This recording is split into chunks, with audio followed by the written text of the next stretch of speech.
All right, so Greg, we are live. This is a moment Oh in God, time. It's a moment in history. Greg, we're I'm gonna so we're gonna scared.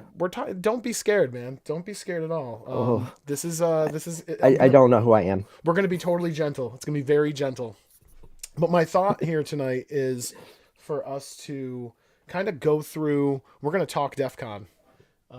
I kind of want to Okay, go through the matches that are already announced for the biggest show of the year, and get your just again somebody who's relatively new, really one of the yes, most recent, maybe the latest on the roster. Realistically, if you think about people who are actually active, so getting your perspective will be good. I feel like you've picked up a lot of stuff really quick as far as like what's going on in the history, because there's a lot of damn history yeah, packed into this one.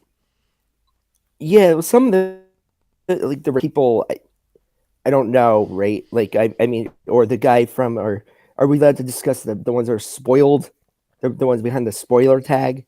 Yeah, Because they were yes, they yes. because like I don't know like Flying Frenchie. Really? Okay. Yeah, it's like new to me, Oh, okay, gotcha. like fully new character to He's a me. old, but he's like old school. He's a classic FWO era character, which is, but like you know what I mean. Like so No, never that would be never an like FWO. no, yeah, yeah. So like 2000 something, I would say early 2000s, because I remember him. I remember Kevin's character when I had joined CWL with Havoc, and I was like, wow, this guy is great. So yeah, I'm excited about that match as well. Um, all right, so let's The FWO was like this whole other world for me. yes, Like I never even read it. Like I knew everyone was in it, yep. but it wasn't on like the fwrestling.com No, but it had world. had a lot of the So I same never, people, right? There was that crossover. yep. Like you were Yeah, aware, you were like aware I of guess it. You knew it I existed. knew every knew I knew it existed. I knew everyone was in it. I just didn't ever check it out, for whatever no reason. Just, Yep. like never, I mean, it's, no reason other than I was in too many leagues as it is and My hands were full. everything My like hands are that. full. Right. Yeah. Yeah, Well, right, right. we were discussing before we went live. Greg was sharing that he's already hyper focused on like the next three arcs he's doing, and it's hard to focus on this one. And that is something I can totally relate to because Right. I am like a long term planner as well, and so I definitely relate to that. Well, let me So it's go ahead. it, Go ahead. Yeah. yeah. Go. No, Oh yeah, please. no, because I was gonna say I'm not very good at like a good long term planner type person. Um, but like because I kind of think like in a lot of ways like the arc I'm in now with Marcus, who I mean since it's the Deaf podcast, it's mandatory by law that we have to say Marcus is the best Yeah. because he is the best. Like he's Great. like the nicest person, Yes. so easy to work with. Yep. He's so funny too. Like Yes. really same because I kind of think like my first arc was just like all me with my own stuff trying to figure out my character, Yep. right? Figure out my characters. And then my second arc was with you, Yep. right? Which is a real arc, but that was like a weird feud, right? Because it was like ended up being like a face versus face match, Yep. right? And it wasn't like a feud where the characters like bickered back and forth, right? It like had like a completely weird structure compared to, yeah, it was like a really weird structure. And then there was like the whole like Terry and Lord Nigel. We did like film parodies, and it was like really weird, and Yeah. I loved it. Yeah. Like Yeah. I know you and I both were just like same page with it. So now this is like my first one where I have like like a character like face versus heel Right. feud. Yes. But to make it even better, apparently half the people in Defiance don't think my characters are faces. That so makes it even more complicated. Yes. so now, so that kind of got in my head the past few months. I started checking out people's feedback. Yep. It just got in my head too much, and I'm just like, Yep. how do I make my characters more, kind of, and then it just kind of just hit me like, just do what you want to do, Yep. and just say their faces. And if other people don't like it, who cares? Yeah, Like but it's like, no, their faces. I think Yeah, I think it takes time sometimes to for people to get the full picture. You know what I mean? So Right. yeah, I've been enjoying what you've been doing. Obviously, it's Yeah, we're The like Terry and we're big Nigel fans. the Terry and Nigel stuff was just way too much fun for me. Um, yeah, I thought that was a blast. I had a blast with that. I'm trying to figure out. You got to Yeah. bear with me here. Technically, I'm running into a technical thing here, and suddenly I don't know how anything works, which is a thing for me. All right, so we're live. You Excellent. have a nice office, by the way. I'm You have a trying. nice office Oh, dude, decor. this thing was such a cluttered mess. It was bad for years, and I cleaned it up and I committed because I got a house where like when my wife doesn't know where something should go, where we could put something short term or long term, I'll be like, dude, just throw it in my office, throw it in my office. So like it would just get cluttered with shit, and I fought desperately to try to like make it less that. So I appreciate that. I'm trying to figure out copy. There we go. All right. So let me just drop this in here quick. And when you're trying to figure, are we still live or are we not live? I think we're live, man. I believe we're live. All right. Well, since we're live, Yeah, we're we'll live. talk about because we've talked a little bit about it amongst ourselves Yep. and in the chat a little bit. But you live in an area that's kind of like my home away from home Yep. and everything. Um, so speaking of some things that we both know and love, Martha's ice cream. Mm-hmm. Um, I don't know your feelings on downtown Saratoga, I have but feelings. I'm a fan. You have feelings. I have feelings. I'm sure if you live up there, there's feelings. I To me, used it's to. fine. Well, so I don't know if you know Caroline Street on Saratoga. It's where all the bars are. Of course. So Yeah, of course. Yeah. when I was 18, I moved out of my parents' house and moved in with my brother and his two roommates who had an apartment on Caroline Street. So I have That feelings. sounds like a disaster when Dude, you're 18 years old to live in honestly, Caroline. it was amazing. It was amazing. These guys took me in and took care of me. Like they looked after me. I got them into fantasy wrestling. Actually, almost all of them at one point had a Right. character somewhere that I was Somewhere in our that I was world. probably helping them along with, probably too much. But yeah, no, definitely. Yeah, Saratoga's a trip. I was born in Saratoga, so I definitely, I definitely, yeah, I can relate. Martha's is good. Martha's is good. I'm a Stewart's guy, obviously. Yeah, you have to have brand loyalty, of course. But I love Martha's. Always, whenever I'm up there, always stop there. You're not a fan of in season Lake George Village, Correct. right? Correct. It's My like, wife this is so great. once every 3 years, my wife will drag me to Lake George in July, and I'll hate it. The parking, the people, it's too much. Vaping, I literally go in vaping teenagers. I literally go in October. The only time you'll catch me there is like October, leaves blowing, crusty leaves. I'm the only person. It's so nice. It's so It nice then. is. It Oh my is. god, it's so nice. It's Yeah. so nice. Yeah. Yeah. In the summer, like I was telling you, like the last time I went up, I saw a couple break up. Like Yes. their breakup started inside an arcade.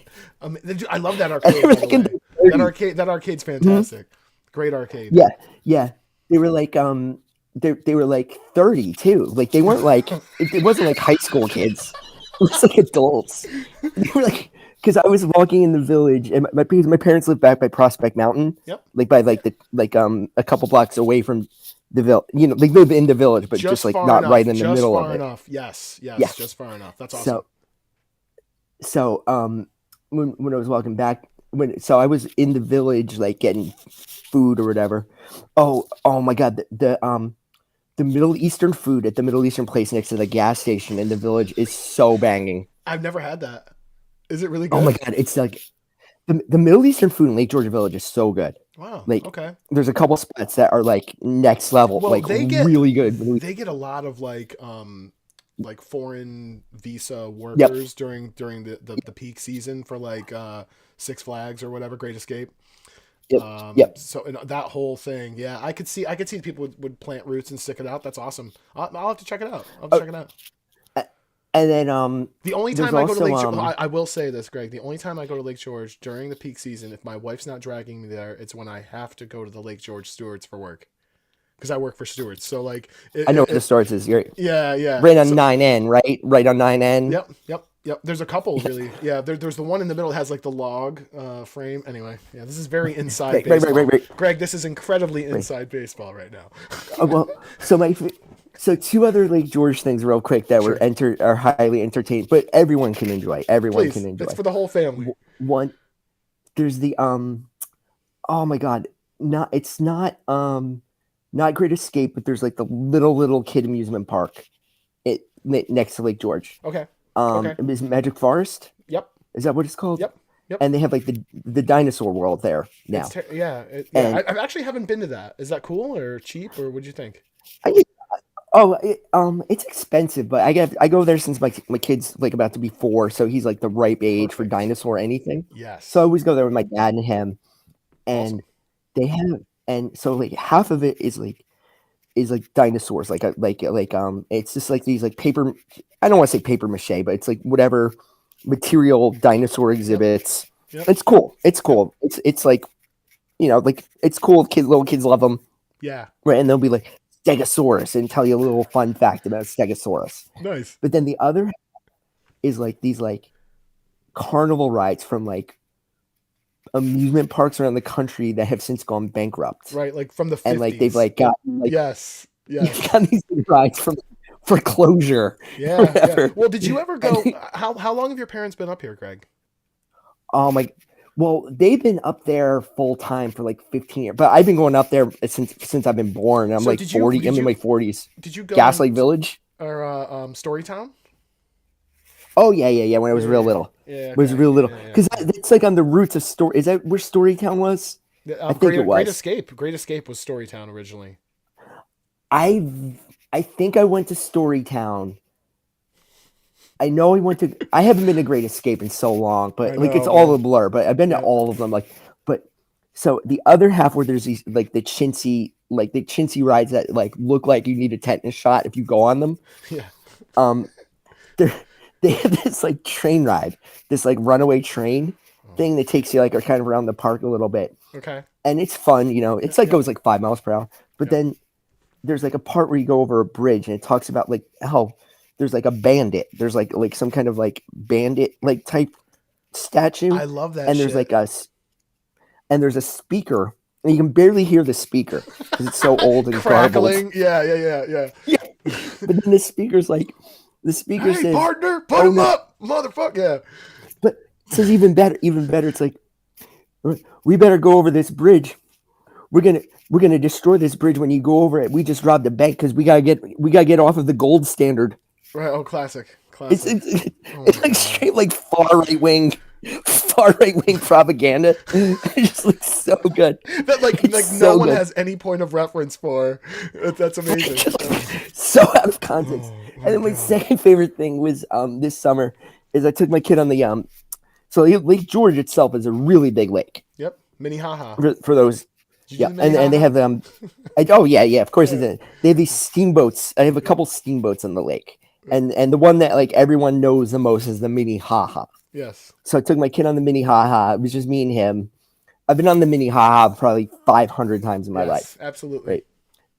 And we got on the mini haha, and so it's me and my kid, and he was just I want to running be around a clear bunch of like for the viewers at home. The mini haha. It's an a Native American Native reference. American, Yes. yeah, Yes. yeah. Mini haha. It's not Um, like a small laugh, small chuckle. no.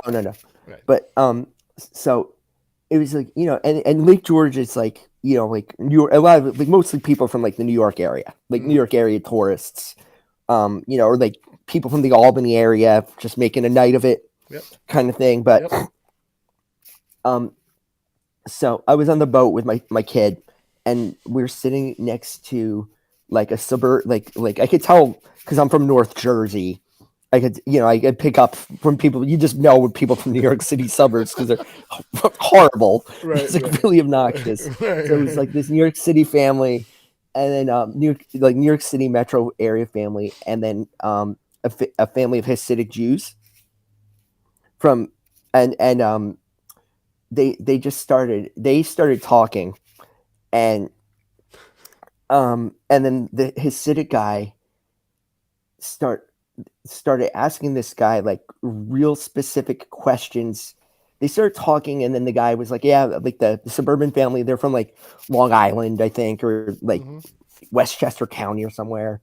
And then his city guy, they're from Brooklyn. So he's like, "Yeah, I grew up in Brooklyn." So the Hasidic guy started like asking this guy, peppering this guy with all of these intricate questions about Brooklyn locations. Like, it's Vetting at like him. at Avenue A and 48th Street, or specific things about like Coney, like like all this Yeah, stuff. yeah, yeah. And then finally, like the suburban guy, right? And he's like a dad, and he's got like two kids. The suburban dad says to the guy, who's like, "Why are you asking me these questions? Where's this conversation going?" Hmm. Which you just like love that immediately. Oh my god. Oh And my then, god. the Hasidic guy is like, "Well, me and my friends were looking to start investing in real estate, and we're looking for partners, and we're looking for people who Where knowledge of the else? Where else Brooklyn. better? Where's better? Where else would Yeah, I look for a where else better partner? to Yeah. meet an investor on the tourist steamship?" The mini fucking ah. Oh my god, that's great. I have a buddy. I have a buddy who worked. There used to be. I think it's gone now. There used to be like a kind of like I guess you would call it like a nerd store in the middle of the village. Cooper. Oh, there's still Is it still there? The I can't think what it's called. Heroes Hideout or something. It's like yeah, it's comic still there, books. it's still there. Okay, okay. So he Yeah, used yeah, to yeah, work. yeah. He used to Yeah, I work got my there. kid. He's oh my god. He's Yeah. like, dude, the summer is the absolute worst. There's these people. Like I don't know where they came from, what bus they got off of. Yeah, it is amazing. It is amazing. Oh, I know. They got off the Adirondack Trailways bus that gets off 2 blocks from my parents' house. It's amazing. That's where they get off. Oh god. It's like, Oh my god. yeah.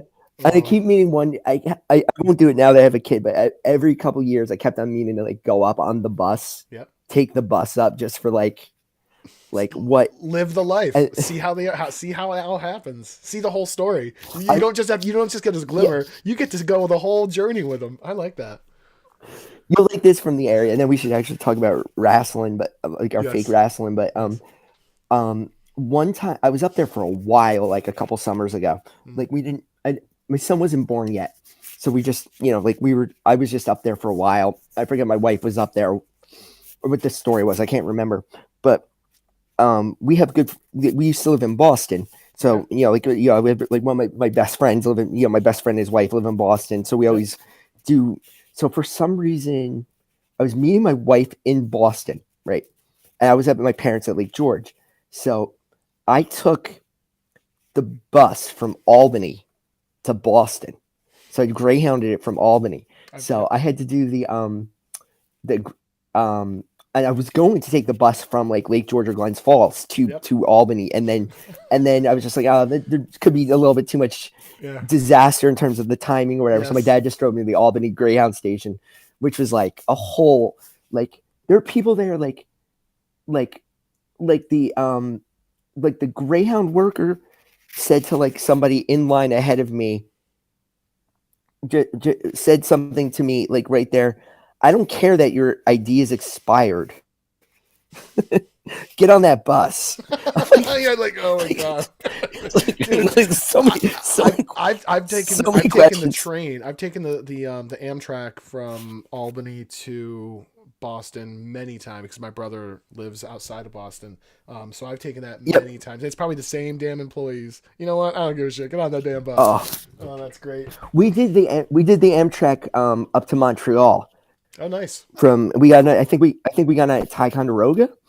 Oh, And wow. we took it up, and it's really nice because it goes around Lake Champlain like the whole time, like Yeah, right on the yeah. lake. That's awesome. But at the border they stop you and do customs, and it's like a 5 hour wait at the border. I believe it. So you just sit, and I'm just like, oh, nobody told me that, or Do we they come wouldn't. on I the wouldn't train? have. Does customs come on the train and like Yeah, talk to you? kind of these Oh like my Mounties, like god. Canadian Mounties, come on the train and like make you like go through your book bag and like stuff like that, and you can't. You have to stay in your car. You can't like Right. get off to go to like the one with like coffee.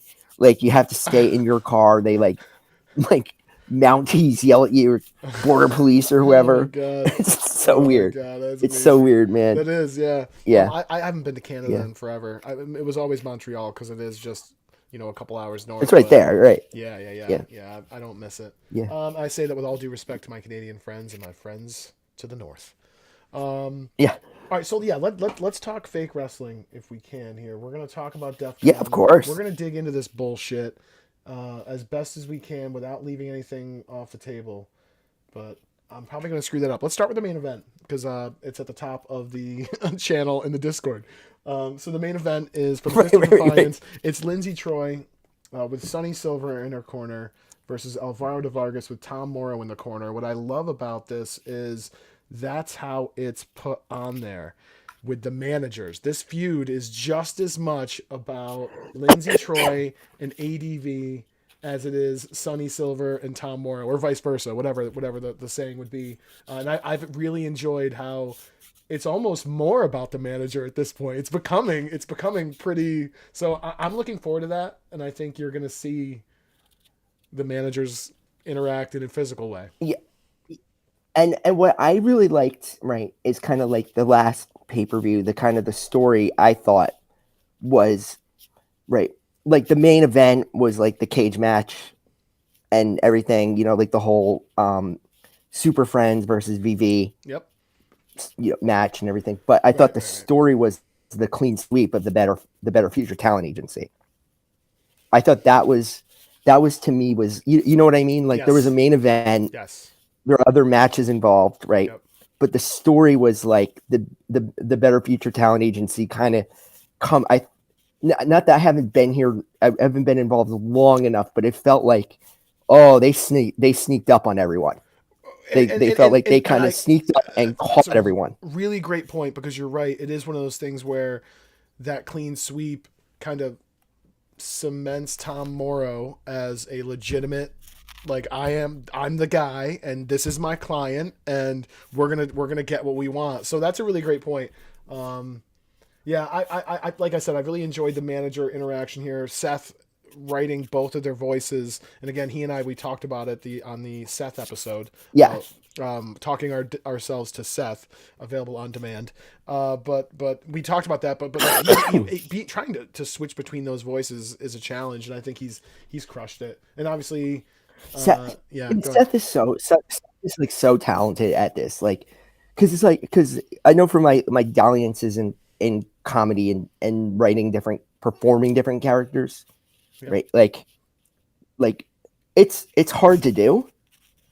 Right? He does it as well as like people I know who are like professional TV writers. Right.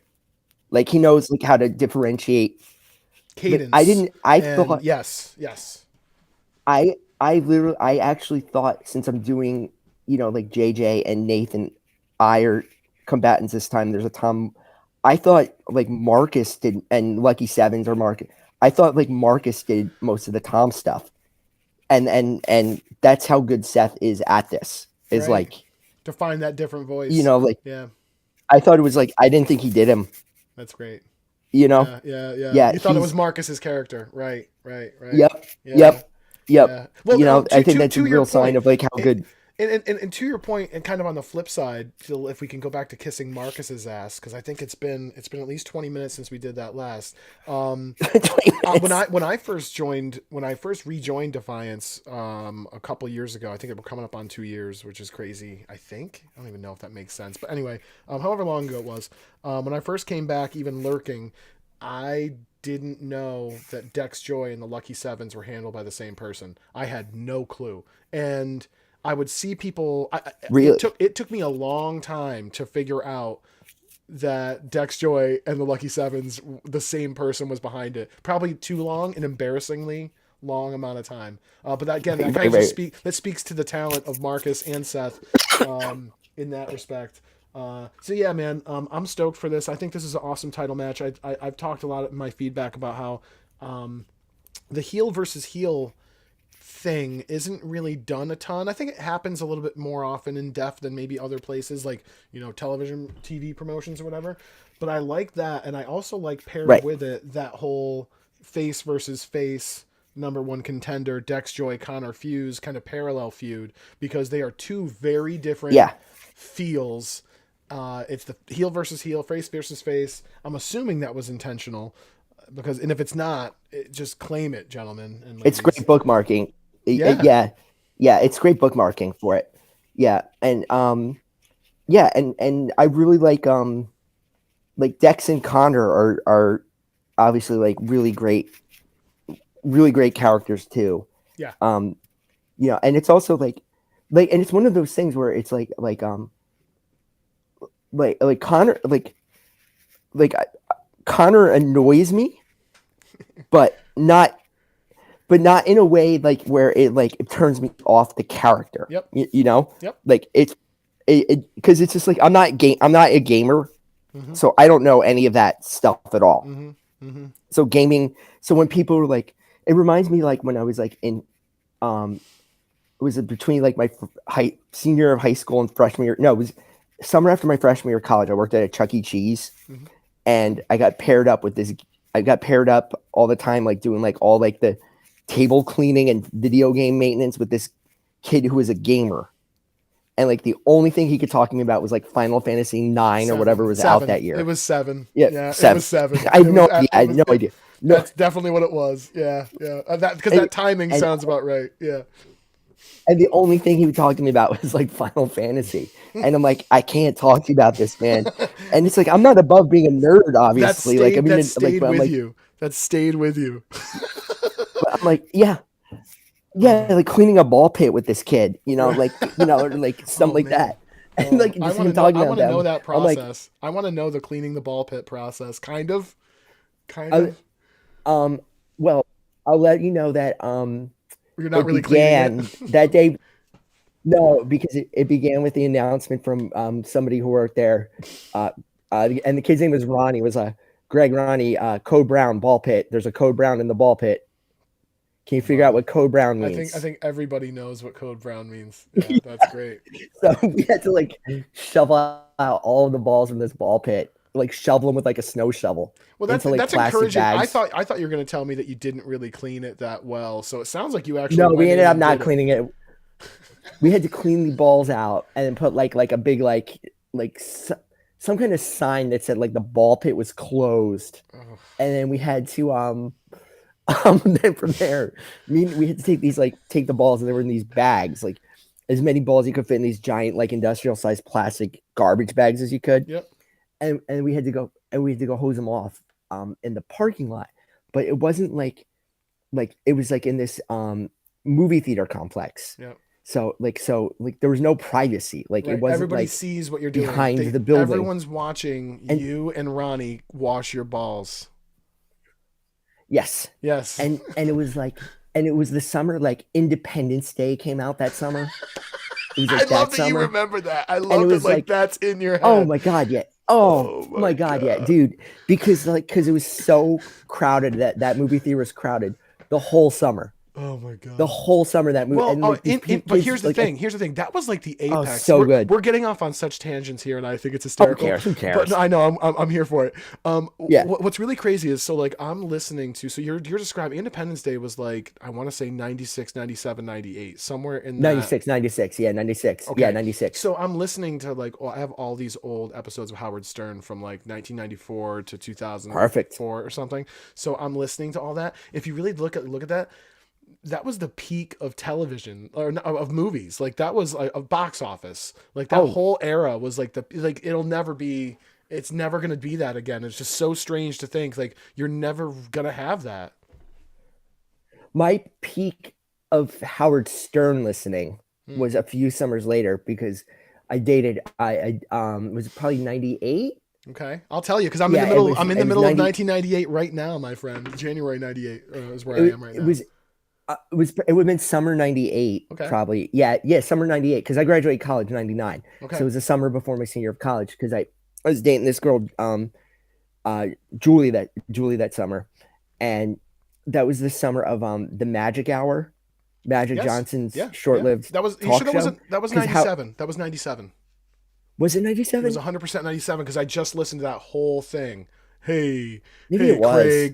Craig, you bad. Craig, you bad. Because Howard Stern being on the Magic Hour is like the great. They played bongos. They did Wipeout, didn't they? Yeah. Yes, they did. Amazing. Because the whole 2 week, because the whole build up to Howard being on was just Howard the entire episodes were spent to him making fun of that horrible show. And Yes. like I was so obsessed Hours, with I was hours so obsessed every with it. day. Yes, yes. Me and my Oh friends were man. so obsessed with it. Me and my friends were so obsessed with the magic hour and like Howard's breakdown of it. Oh, it was And then so we good. It was so good. so so good, so good, so good. That's what brought me to it. That's what made me remember it, thoroughly remember all of that. Yeah, but Oh. yeah. So, anyways, yeah. So Connor as a character, I I want to see it. I want to see if this is it or if this is just. Oh, it's not the wipeout segment. It's them after. Hold on. Let me see if I can Howard actually. tormenting magic, Yeah, let me see if I can actually get the sound here. peak Howard tormenting magic. Dude, it's so good. All right, let's see. Thing. People with no talent get a lot of bunnies on. Yeah, exactly. I brought Karen on because Zeus is on it of too. Howard and because Yeah? Look, thanks for Tiny doing Zeus this. listeners in the crowd. Oh my god. I'm gonna tell you this. That was peak Yeah, Howard yeah. right Tiny there. Tiny Zeus listeners in the crowd. He because he threatens Howard in it. Oh, okay. All right. Nice. I love that you like. That's again another moment etched in time. Oh my god. Yeah.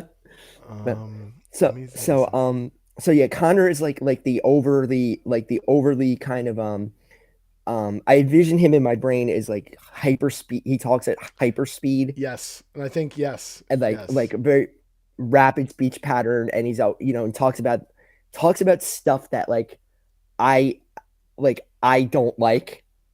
You know what I mean? Yep. But I would like it.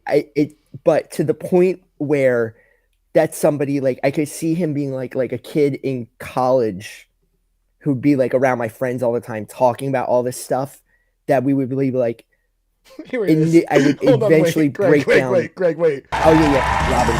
Over. Is the audio playing? Can you hear it? Yeah.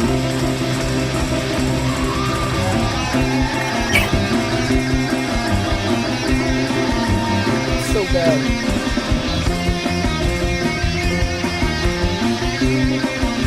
I love he just wipe out. It's the farts, right? Yeah.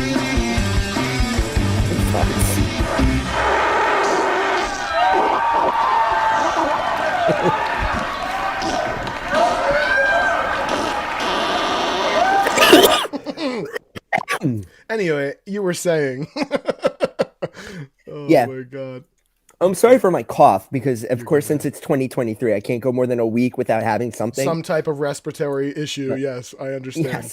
Yes. I can relate. But yeah, no. Connor to me reminds me of like he'd be like the annoying kid at my dorm room in my dorm floor, who eventually I came around to being like I had like hanging out with that guy. Right. You know what I mean? Yes. So that's kind of how that's how I look at Connor as, and I really loved him as like in the role of the guy who's like trying to assemble the Super Friends. Yep. Like because he Perfect. didn't do a good job of it. Like he did a good job of like getting them into the match, but then like in the match itself, like Malik, the one he has like the most unique relationship with, just leaves. Right. And his Right. brother too. Like, Like they're what, just what you missed too. There was this whole he and his brother were a infighting. tag team for years, and then they split, and like they split in a very kind of dramatic way where Tyler was just like, "It's over," and they haven't really ever truly crossed paths Reconciled. since. Yeah, or even like Right. had meaningful interactions. They've had a couple quick ones, but no real meaningful ones. So. Yeah, that was good. Right. And I mean, listen, I could praise the Dex Joy character and how that's been built slowly over time all day as well. I mean, I love everything that Marcus has done with him. He's been honestly just carefully curated as the next guy. So I'm stoked. The fact that he has a move called Dexy's Midnight Runner Genius. is one of the funniest, like one of the greatest, Yeah. like because that reminds me a lot because we talked before in like in the chat about like because there's two Jamars of eFed fame. Yes. And there's like your Jamar and then there's my Jamar. Yep. Which is really funny because my Jamar just had his birthday. Okay. And your Jamar wished him happy birthday on Facebook. When was his birthday? St. Patrick's Day? Because My my Jamar, Jamar is on St. Patrick's Day, so maybe that's why he knows it or something. possibly, yeah. No, Maybe I that don't know maybe when. like I don't know well that would when be your like Jamar's add is. to the irony. That no, my Jamar's is St. Patrick's Yeah, Day, so that's funny. I think. Yeah, but so yeah, so so that would be like, because I always say like with my Jamar JN Yep. Jamar Nicholas, Yep. he was always so good at coming up with like all of these like good finisher names or like character names or like weird traits for characters. That Like related to he his had guy. Yeah. yeah, or no, just to like anyone's guy. Like he Oh. would do it for me like Okay. all the time. Like he yeah, like he came up with like Troy Wyndham's theme music for Mm, like a whole bunch of time. Like got it. he, Got it. like all of he's just like really good at that. Yeah. And like him and Dex having a move called Dexy's Midnight Runner was like that is exactly what my Jamar would have done. Nice. Like if this character Dextroy came up in his like he would have been like Dexy's Midnight Runner. Yeah, I'll share with you too. Just keep this in your back pocket. Brush is amazing at like really good puns that relate to your character. As far as like Oh, awesome. he's really good. He's really good at that shit. It's almost criminal. But yeah, man, I'm stoked for this. I think I like I said, I love the face versus face dynamic, and the way they've done it has been really good. Curious. Obviously, this is the go home show coming up, so at some point you would imagine things would become maybe a little bit less civil going into that match, maybe. Because at this point, I feel like they've been kept apart. Although I haven't really finished all of the last Def TV, so maybe I'm speaking out of school. But yeah, man, I'm stoked for those two. And one thing I wanted to try and touch on, I don't know how well it came off or not, but in the match between JJ and Lindsay, that it ended with Nathan I taking out JJ. But what it actually ended on was Terry crawling to save JJ, right? And in the foreground of that, is how I envisioned it, was Tom Morrow like in the foreground with Nathan I with and with Terry like on her hands and knees crawling to save her fallen charge in the same match where Terry just ran circles around Sunny. Right. So not that and I feel kind of bad because it's like So I feel kind of bad, but it's like one of those things where it's like at the same time like I was like just for disclosure like it's like if I'm having a match with if JJ's having a match with Lindsay Troy, right, like here like my kind of thinking with it was like I didn't want to do like a whole like JJ has a competitive match against the Fish champion, right? Like that's kind of to me like that's like a like kind of like everyone's done something like that. Not necessarily with Lindsay Troy, but that's like something that and it's like a trope. How do I make? You're gonna lean on that. Yeah. How do I make that pop, right? Yep. And then I was like thinking like, well, like JJ probably shouldn't have that by himself because he's just good now, like he's just been good he's literally just got good from the last match he had against MV1. Like that was his first like he's had like showcase. Like 2 competitive matches. Yep. Right. So he shouldn't be able to compete with Lindsay Troy unless there's something in the way. Yep. Right. Yep. And what's in the way, what should be with that, I was just thinking was like, well, like Terry, I think Terry should like, I like her as like kind of like she is like this kind of like mastermind, I guess, or like she's like sucked out all this hidden talent from her uncut gem, right?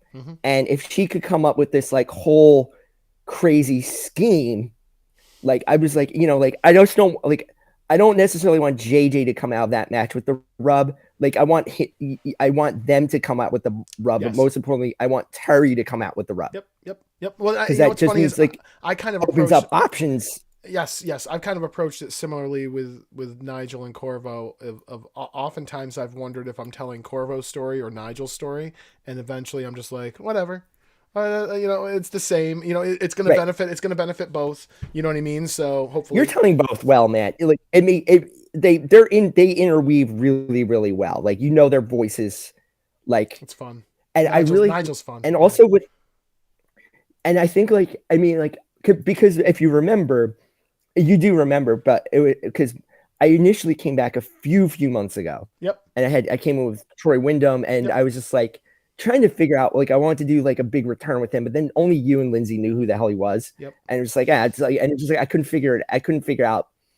Like, I didn't remember the voice. Well, you know, I could get there, but you know what I mean. You and I kind of discussed it. Troy Wyndham, his history is so damn important, and just everything that comes with him is so important, and you can't just. It's hard to bring a character like that, I think, blind into a new promotion where only.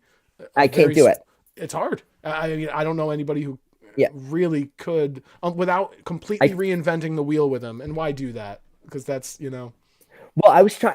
I thought it would be funny. I thought it was funny how I brought him in as like he has a show. He's in the new version of Cocktail on Paramount Plus, and he so he's just like and he's a co-star with Chris Kattan. Love it. So he thinks he's like this huge big thing, and nobody knows reference. who he is. Like Chris Kattan. What's going on with Chris Kattan these days? We should do a wellness check. He's on Cocktail with. There you go. But I thought it would be really, really funny, you know. And I had a couple of good jobber matches with him. I forget who it was, but he was like, I did a rip off of Spinal Tap, where it might have been against ADV, but I can't remember who it was. Or no, it was Euro Cortez, I think. Okay. Where Troy, he came in and he lost his first match, and I think it was in a 3-way. And it was a high flyer was involved. Yep. And then I just didn't have time to put anything good together. And then I was like, well, what I do is like going to have like this rebirth of Troy. Like, I'm just going to do this elaborate rebirth of Troy. And he's going to be reborn. I came up with this thing like he's going to be reborn. It was going to be an Aboriginal ceremony involved Aboriginal like fire Aaron dancers. Rodgers, some Aaron Rodgers shit. Like, holy shit, he's Aaron Troy Rodgers. went on a walkabout. He's fucking Aaron Troy Rodgers. went on a walkabout. Oh my god! But it's in the match too. It's in the match if nobody remembers it. I don't remember where it. Troy did this. He came out with fire drummers, these Aboriginal fire drummers, and then Troy went into this like cocoon, cocoon thing, and where he was being he kept on it was his rebirth. I do remember that. The word chrysalis. I do remember and that. And they came through to get rehatched from the womb. I think what hurt you there. The cocoon didn't open. What hurt you there is Henry Keys had just done a cocoon emergence gimmick. I think like literally, Greg, it was like everything like the week before. Not the week before, but like it was very fresh in people's head. That's like the way Henry Keys turned heel essentially was he was taken out by Corvo Alpha in a very dramatic fashion. And Corvo debuted, took him out in a very dramatic fashion. He was gone for 3 months, rehabilitating in this steampunk cocoon. And when he emerged, he had lost an eye and his very soul. Yeah. Which is way better than my thing. Well, but then, that also doesn't help you, right? but when I was getting into Defiance, into Death, the character that jumped out to me the most was Lord Nigel, right? Because originally, the original thing, because Seth gave me the rights to JJ Dixon then, and the original thing was going to be he was going to be Lord Nigel's butler. Yep. And what's really funny, the thing. I kind of co-opted that since I've introduced Mr. Barnaby, who is kind of his little butler. Because what's funny is you had brought that idea to me just as I was thinking of, I want to introduce somebody else for Nigel to abuse, basically. And we were going to do that. And I think I dropped the ball on making it happen, and then you ended up leaving. Yeah, but you came back, and honestly, I think this has worked out better. I think so too. Because the segment I set up was like JJ Dixon. It was like JJ Dixon, the from the Southern Gentlemen or Southern Bastards. Yes, yeah. You know, he comes like power walking out to the ring, right? It was on Uncut. He comes power walking out to the ring. And he's like, you know, I've seen a lot. I've seen a lot of things in my days here. You know, and one thing I want to talk about is this guy Lord Nigel and Corvo Alpha and all they've done, all the terrible things they've done here. Lord Nigel, if you're back there, Come come out out here. here now. Yep. So like Lord Nigel comes out like, what the heck are you possibly talking about? Yep. Who are, like this whole thing? What And then Lord, mistake? and What then JG. mistake are you about to make, young man? Right. So then Lord Nigel, so then JG's like, Lord Nigel, I've seen you and Corvo abuse everyone. You think you're all this stuff. So I've only got one thing to say to you. And then he's like, he's like doing like that. And then he just like, he's like, please spare me. I know I know just like, and just like, I just love that. You Like wanted this whole to do like this. thing of You like, wanted to do the like, sniveling, the sniveling, groveling, and yes. it's just like one of those things. Like he wasn't even on Lord Nigel's radar at all, Right. and just felt like the need to like I'm so sorry. I've crossed paths with you. I'm so sorry. But and truthfully, just like I just love the concept of that. I don't think. Well, clearly, I don't think Terry Melton would be a part of Defiance if we had gone that route. You know what I mean? Like you probably, or at least not in this way. So I think that's a right. It's a happy accident. It worked out. Because the finisher name I had in mind for JJ was going to be the Butler did it. Okay. Which is like, I think is like my favorite finisher name I've ever come up with. Oh, that's fucking great. But then when I was like brainstorming like how to come back to Defiance, because my other hobby washed out of me when I was pretending to be a British politician. Right. In the events of British politics that are around. I can't even believe that. I can't even believe that that's a thing. But of course it is. They can't believe e-fetting's a thing. So it goes both ways. Wow. So okay. Oh, that's right. You brought your buddy Grant tried to come in. One of your Yeah, I got to get him to do it because he's way more into wrestling than he is into politics. Well, fuck it, dude. And anybody who's really he's really busy. Anybody who's really into politics right now, I'm worried about. Oh man, I don't know how dude. Everything is just so depressing. Like no matter what you do, so depressing. All right, so listen. So you brought it. No, go ahead. Finish your thought. I'm sorry. Oh yeah. So what happened? I was like trying to brainstorm because I really wanted to get back into e-fetting, and like that's when like right around when I did like the e-fed podcast. Yep. Yes. And all of that. I was like trying to brainstorm. Like I really want to do. I want to do like a serious character, and then I was out somewhere and Sunset Boulevard was on. And like that's like I haven't seen that movie in so long. And that's like my favorite movie ever, probably. Wow. And then I was just like watching it and it was like that would be such a dope idea for a character. Like that would be such a dope idea for a manager character relationship. So then I was just like brainstorming like who could I be? Who could the Catwoman? And I just remember Terry Melton from CSWA because she was like kind of like somebody like we all kind of used. Like everyone just like, yeah, you need a heel manager. Here you go. Yep. Kind of thing. So now I made up kind of like an elaborate backstory about her. I don't remember a thing about the character, to be honest, like other than like I used her for a little bit for one of my tag teams for like a little bit. I don't remember any of her backstory, history, or anything. And then was just like, and I was just like, oh, that's like a character's name. A couple of us have been around long enough that didn't Lindsay like remind you that, oh, hey, by the way, I was married to or whatever? Like you've forgotten that. I don't even know if I knew that. I don't even know if I ever knew that. Oh wow, that's awesome. I don't even know if I knew that at the time. But so there was another Melton character, right? And that's who. So Joey Melton, who is the first CSWA champion. I know the name. Literally makes Joey Melton the first E-Fed champion.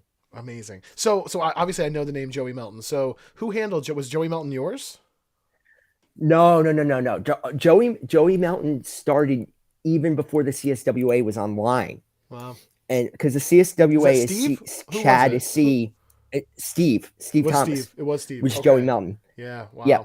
But they kind of shared history. They kind of shared all of their early characters, other than because their big characters were like Hornet, yep. Joey Melton, and Mark Windham. Yep. So Hornet was Chad, Steve was Mark Windham, and they kind of shared Joey Melton and a few other characters were just kind of like they kind of like NPC kind of shared them and used them when they needed to. Yep. And Joey Melton was like their Flair ripoff. Yeah. Oh, like, dude, he was like you got to understand, for me, and I've said this to you, and I don't think I've said this on this broadcast today, but I've said it to you privately. Like for me, like I got into the hobby in 98, 99, and found fantasywrestling.com through a Google search. Right. did not think, I think, I was one of the people who was like, oh, I'm not good enough for this. So I'll go to like one of the offshoots. So I ended up joining an offshoot, gained, whatever. But I like, dude, learned how to do it. Dude, Yeah. I studied CSWA shit. I would read old cards that had nothing to do with my character just because I loved the storytelling. The lore. Like all of it was just the what was there was the midgets, there was the cruise, right? Wasn't there? Oh like, yeah, the God, hacker, like all that horrible shit. The hacker, dude, I was there. They never did. I forget what they were gonna do. I forget what they were gonna do with the hacker. Yeah. But yeah, there was the red midget, because that was just like from the WCW, the dumb thing with remember it was like Bash at the Beach or whatever. There was like the Vader had the midget who like threw like a so they took it from that. And then here's a fact, CSWA facts about me with that. Okay. Is that I am the only person in CSWA history outside of Chad and Steve to have had 2 characters win the top title. Nice. Who would that be? So and obviously the first one, Troy Wyndham is one. Troy Wyndham. Yeah. Right. But the first one before Troy Wyndham was even invented, was Tsunami. Okay. Who was like my Tsunami. like Jushin Liger Great Muta ripoff. Yeah, I remember Tsunami, bro. So now, to tie it into where I'm at now, because in CSWA, Tsunami was more of a tag team with Wildstar. Yeah, they're kids, and they had like 800 names, and their kids are in Brazen now. And but what's really funny is Tsunami and Wildstar, I did a thing where I changed their tag name every time I brought them somewhere, or like they had a new era. Yep. So they were like the Suicide Squad was one of their names, and then they were the Foreign Exchange because they were like they were in like a foreign heel stable. It's a great name. And then the one they were most well known as, and this is the 90s, was Dawn of a New Day. Okay. So then so I always had in mind that one day they were going to have like their sons were going to have a stable. I was like brainstorming that, like to do that like years ago, and I never did. And then their name was either going to be SOS, the Sons of Suicide, or New Day Rising, because there's and I like New Day Rising instead because there's one of my favorite bands is the band Husker Du, and they have a song called New Day Rising. It's like this killer banger song. It's like a great theme music. So now I have this team called New Day Rising, and then like it didn't even hit me until I started like writing them a little bit. Like, what the fucker? There's the fucking New Day. Yeah. Like I have it. Like it didn't even hit me. Like I've had this name, literally the most like well-known tag team in tag team history. That's on you, bro. I don't even know what to say to that. That's shameful. Like I gotta change their name. I'm like, now I gotta change their name. Oh my god. And I was like brainstorming, like, do I make him SOS, like Sons of Suicide? But I can't because now there's SNS in Defiance. Yeah. And it's too close. Yeah, you gotta come up with something. So now I'm just trying to come up with like a name for them. I'm trying to come up with a new name for them. So if anyone has any ideas for like a new name of like feisty young high flying acrobat technical wizards, by all means help me out. Wow, that is do we have someone joining us? We do, I think. Bear with me. Looks like it's Straw. Ryan Straw. Oh Jesus, there's a fucking video camera on this shit. I got no music. I don't do music anymore. I didn't sign up for this. Who are you people? Oh, it's dark in here. Hang on, let me get some light going. Well, all right. At least he's wearing pants. That could have been really bad. Oh man. Let me just stand here and show off my. There it is. There's the T-shirt here. Oh man, I didn't know you got dressed up. Of course. I didn't know you got dressed up tonight. Shit. I didn't know either. Shit. You see what I'm wearing? Can you make it out? What is it? Cobra Kai. Cobra Kai hoodie. Cobra Kai, yes. I don't know if I can hear him. Bear with me. Nobody can hear me. You're on brand, Straw. You're on brand, Ryan. Oh. Respect, bro. Respect. Apparently. Yeah. Shit. It was loud. Can anybody hear me? I think I can hear you. I can. Yes. All right. You can? Yes. You can. We Yeah, can. Greg can. Yes. Can you hear me? I can hear both you guys. This is great. Okay. I love when technology works as intended. All right, so Strauss, you're joining us just in time because we're about to talk about a match that has nothing to do with you. What we're doing is we're running. We're running. Well, Yeah, We've I'm been kind of switching to rambling. the Prime chat then. I know, right? We've talked about 2 minutes about we've talked about 2 minutes about EFED. Yeah, We're just chatting about nonsense. Strauss, I need you to know that. Bear with me as I make this happen. I'm prepared to check in live with the Prime feed if and when it goes live to find out what's so damn important about that Prime feed. We're gonna find out live tonight. What is so damn important? What is so damn important? What time does that go on? I think 10 o'clock. Oh, God Here in damn it. about 5 minutes, maybe. Man. All right. Well, I'll lose you then. I've done my best to try and I'll probably to double alien. fist it. I only listen to the Prime chat when they talk about me. Right. Well, Resin's still the. I've done my right? best to try and alienate my everyone in Prime from me with my character, but people just keep saying people are saying no, they want me to write more with my character. I'm like, no, I really don't want to write more with this. This is not the point of my evil HR manager character. Oh, you're in Prime too? I didn't realize that. I'm straight up jobber in Prime. I have an evil HR manager character who then I just wrote. Then the other day, the last show or whatever, I just put on their version of Twitter. I just put on there, I'm a face now. And just start saying I'm a face now. Yeah. No big deal. Just really easy face turn. Oh. But no. Can I make a suggestion? I'm a face now. Buy my shirt. Straws. Resin is the champion there, right? Like the main title holder. Yeah. Somehow. Are you? How's that going? That's awesome. It's different, because again, it's lonely at the top. It's lonely at the top, Ryan. Lonely at the top. Yeah, I mean, yeah, it was kind of like I'm going to join Prime. I'm just going to be a mid-carder. I'll be fine with that.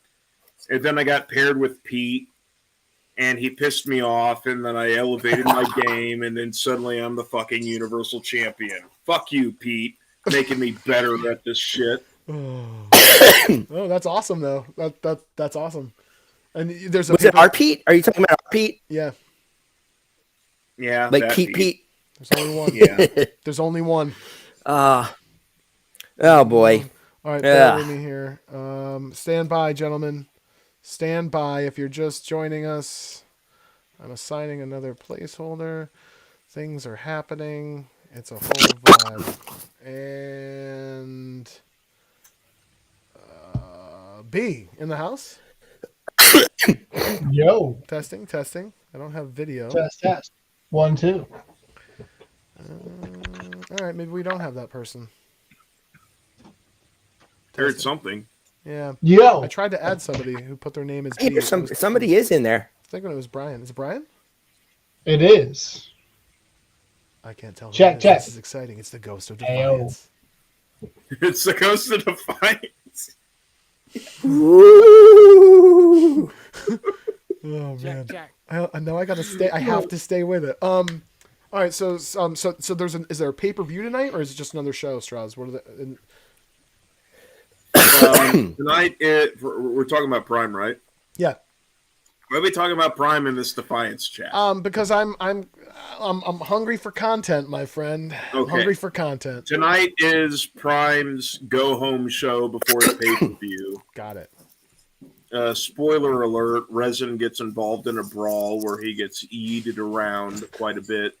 That'll put asses in seats. Yeah. It's the first time, I think there's going to be a seg on it where it's the first time he gets a face-to-face with Lindsay Troy since he won the Universal title, and also since he was beaten by her in the finals of that number one contender tournament that we had in Defiance. Yep. 2 arcs ago. Yep.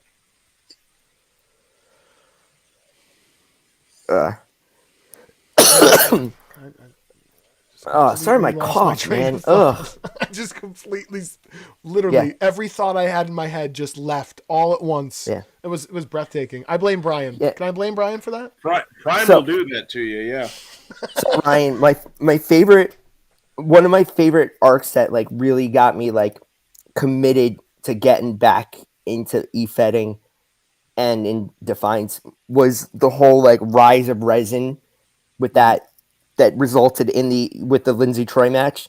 Is I really liked the whole like escape artist kind of shtick and coming up just short, and then I thought for sure he was going to be be the mystery last combatant in the cage match at the last pay-per-view. Yeah, But I would he have. still did the I would but have rather him been that last guy, but Roland was pretty committed to Tyler. I think he wanted a Fuse Brothers kind of reunion, and I was kind of like, okay, but so we'll just make Resin kind of the guy that comes in at the 11th hour, and yeah, whatever.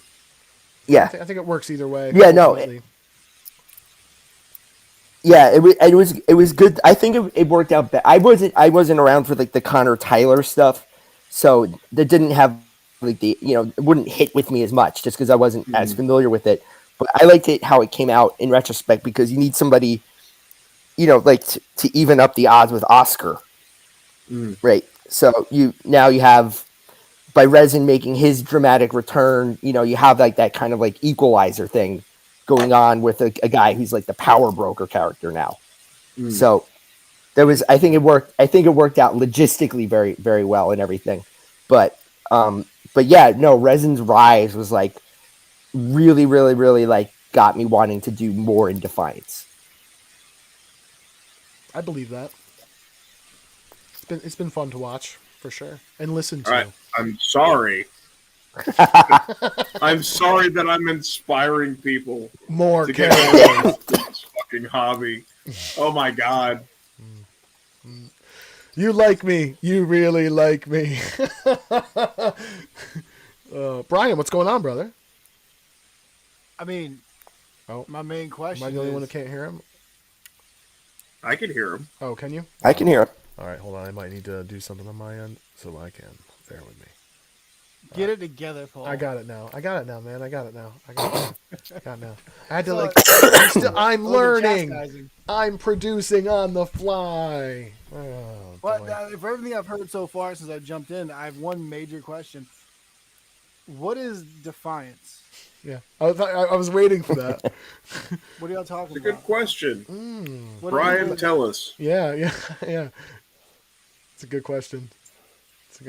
And that's kind What's of going on, guys? that is the question. Nothing, man. We're talking DEFCON, sort of, and then also Lake George, New York. Tangents. People shitting Yeah. in ball pits. Strasma just joined.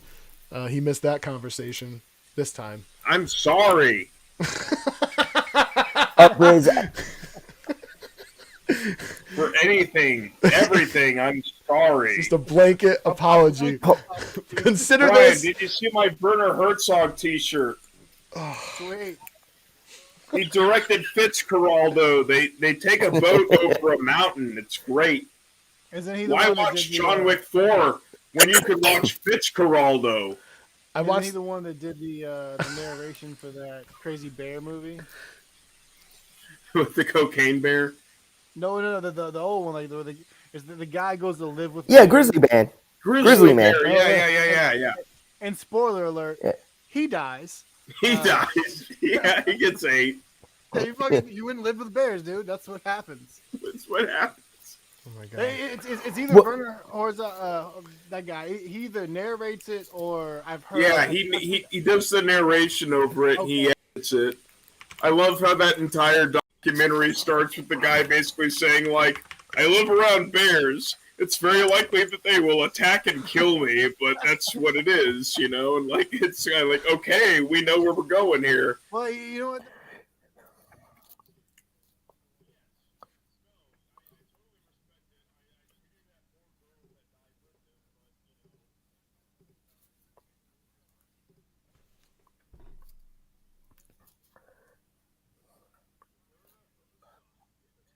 I know him more from jokes about him on Doug Benson's podcast more than anything. Yeah. So Somebody used to do like an impression So- of him all the time on there.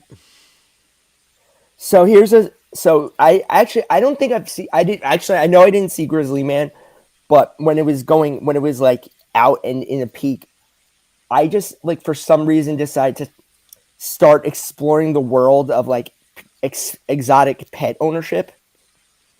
And I got like I don't own any exotic pets myself, but I was like going into like web rings and like blogs of the exotic pet owner community, like people who own bears as pets and things like that. And I found one of my favorite blogs is about this woman who owned a pet raccoon.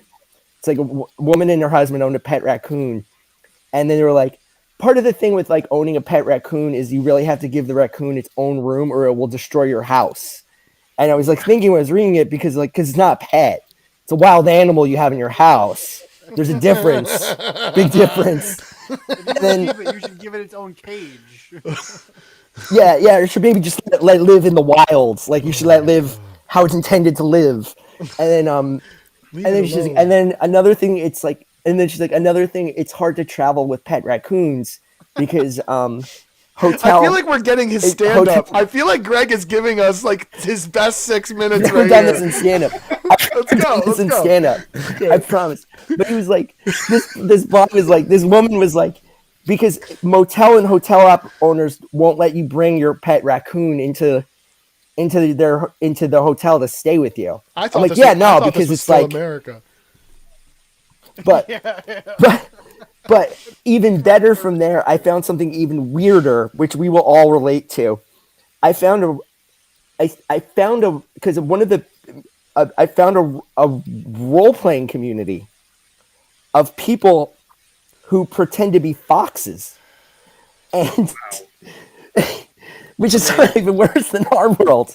And then Amazing. what it is like, and you sign up, and like who's ever like the head of like the version of the Fed head assigns you Foxhead. like literally assigned you like a zygote, like a genetic code of like, all right, your parents are like male, whatever you call a male fox would be like XY34, and he mated with female fox, and then give like a genetic code, and then be like, this is what your fox looks like, and it would be like a written description of a fox, and then you give your fox a name, and you go on adventures with Fox other quests. foxes. So I have to. Yeah. I gotta. This is. So my fox's name was Jocelyn.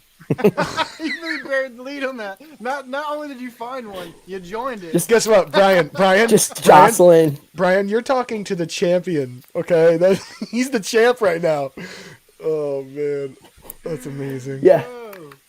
Yeah, she had low self-esteem. That was her character trait. Oh, well, suddenly I'm relating to Jocelyn. Yeah, everybody can relate to Yeah. low self-esteem. Oh shit. I'd have to imagine though. I don't know how long, like how storied of a history that particular writing hobby has. I could say compared to ours, but if it lasted through this particular piece, I have to assume that "What Does the Fox Say" song almost brought that entire hobby to its knees.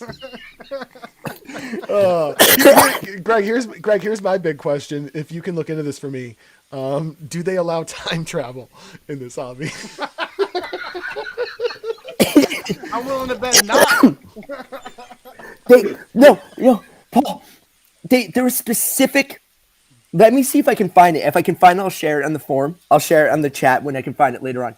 But there was a specific thing in there about from like the equivalent of the Fed head, I guess like the den head, the den leader, essentially said like these foxes do not have ability, cannot control magic, these foxes do not know sorcery.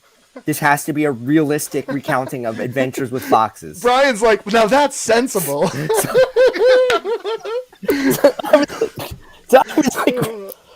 I was like writing things out like, hey guys, who wants to go through the garbage tonight? Like who wants to go through the 7-Eleven garbage tonight? I thought you already done talking about Prime. Speaking of which, folks, just so you know, our simulcast will begin when they go live. We will find out what's the fuss. What's the fuss about? What's the fuss about? That's really the question. We'll get to the bottom of that later on tonight. And I hate to take. I'm things back. sorry, everybody. I hate to take these back to the grizzly bear thing again, but I just realized. Sorry that I joined a roleplay federation and became their fucking universal champion somehow. Like, Jesus Christ. I just wanted to write some good stories and like, here's a fucking major title, Strasma. Like, oh, fuck. Carry the promotion on your back, Ryan. It should have been Carrie. That's a good sign. Through that whole grizzly bear talk, I didn't realize that very nice. Wow. There's a connection there. That's amazing. That's pretty fantastic. Well, it's mainly because when my camera finally connected, I realized I'm still wearing my work shirt with the logo on it, and I'm about to drink heavily. So I was like, let's cover that up real quick in case things go wrong. Oh my gosh. Oh man. So Brian, let's. I just shared in the chat Vixen's laugh. The Fox role playing board. I found it. Oh no. Is it sponsored by Club Bounce? Nobody's been on it since. Nobody's been on it since 2011. Isn't that when that song came out? Ding ding ding ding ding ding ding ding ding ding ding ding ding ding ding ding ding ding ding ding. Wow. Oh my God. Brian, let's talk Def real quick. Is Vasio not doing an arc? Are you out? No, what happened? What happened, man? It's still go. There was some miscommunication between me and Tom as pertains to the Carry versus High Flyer 4 match. And that tousled things, threw things off a little bit, and then after the talks of, I had something set up. I had a match, a singles match, with the Brazen guy or whatever that was gonna. I just things with life. I just couldn't get it, so I was gonna move it to uncut. But then there was that whole thing where Brian had a few drinks and went on a rant about things on uncut. Can you be more specific? I don't remember. So you didn't want to put a match on uncut, is what you're saying? Exactly. Yeah, exactly. Respect. I planned days prior to do so, and then I was like, you know what? Let me lead by example. and the match was completely unneeded. It was just fodder. I mean, it was a Brazen match. He was gonna win. That's it. Right. You know, the end. Yeah, but it's character development. You know, it's not really. It's Vasio. He wears black. He has no and black character. mask. That's right. Well, Dan, he doesn't care enough to have a character. Maybe that's the story. So you know what? And one thing, bringing him back. So anyway, to answer your question, yes, it's still going on. We're gonna pick it back up. We never had a very dense arc to begin with. To not clutter things, and B, it was really just a testing ground for me to see if I could get back in the swing of things. I'll allow it. But one thing that really hurts me from wanting to work Vasio anymore is by years, not just even on national television, just period. He's the luchador version of Orange Cassidy. Oh. Okay. Wow. Right. Wow. Man. Wow. This is a revelation for me. This is a breakthrough. It this totally makes sense. This is I don't care. This is therapy you didn't pay for. I just thought of that like 2-3 weeks ago, and I'm like, oh, well, that really. Which funny though, because like Vasio was created way back on an FWC fed ran by Brush. It was our Ride the Line Wrestling, Oh, okay. and I had such a great time writing with Brush in IWF, and then later I took it over, and he stayed a little while. I kind of lost touch with him, so when that cropped up, I wasn't even into the hobby anymore. But I was like, yeah, I'll do something. And but I wanted something, something new, a new character, and it was Vasio, and his whole shtick was he was a nihilist. Just didn't care about anything. Nothing mattered. Right. Just hurt people to hurt people if he could. But if he lost, like, well, he just didn't give a shit. It's like, and I'm just going through all this in my head. I'm like, fuck, man, that's Orange Cassidy. And I say that knowing this. I liked Orange Cassidy when he first got on my radar. I was like, oh, that's kind of cool. Mm. And the more I've seen it, I'm like, that gimmick fucking goes nowhere. Yeah. Like, you can't do anything with that. And I'm like, that's why I got tired of Vasio. I can't even blame what the Cabal did to him. That character assassination. It didn't matter. You can. You can blame everything on the Cabal. Well, but even without the Cabal, everyone else does. Without the Cabal, it didn't matter. I could not. That character didn't have any link to it anyway. Which, to be fair, it never was meant to be. In Ride the Line, Ben had done something really cool. At the bottom of his application, he's like, all right, fill out this application, post your response on the board or whatever. He's like, but answer this last question via email directly to me. And it was, what is your character's secret?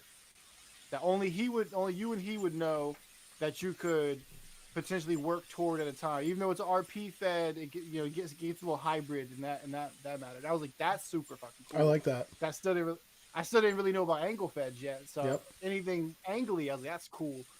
So the whole gimmick of the original Vasio, because Victor Vasio is like a loose translation, just means empty victory. The lost cause. Yeah, right. So he was just Scott Douglas. He was Scott Douglas. I knew under a hood, in the Ride the Line version, and then we needed some new brazen people, and I was like, you know what? Hey, I'll just make Vasio not Douglas, a white guy right. under a hood. Yeah, and I'll make him actually a luchador, and put and boom, here we are. So yeah. That was a long way for a short story, my friend. I love it. No, I'm just kidding. Depressed about the character now. Are you? No, don't be. I know because, but I don't know. I think you can do something. You can take a different tack. With the arc we got going, I think it lends to one of two great things. Either I decide at the end I'm done with him and he can go back to Brazen and be a big swinging dick and Brazen again, and Seth's all about that because former Brazen champion and all that, and or I can figure out a way to actually develop him. This is a reestablishing arc for one of two things: put another big name back into Brazen, or I carry on with him. I really don't know which. Right. I get that though. Trying to figure out how committed do you want to be? I mean, I ask myself that every day. A little bit more than Victor, but. Oh my gosh. Yeah. No, I get that though. Oh shit. Bear with me. My wife is like, my wife's in a girls' weekend. Grizzly bear with you. Grizzly bear. I'm like, oh, there we go. All right. Grizzly man. Got it. Oh man. Is there Straws? Is there an arc in leading up to DEFCON that you are most intrigued by? Like, what's the story that like you're enjoying the most? Jesus Christ. Hang on. Now I got to think about it. What stories are there?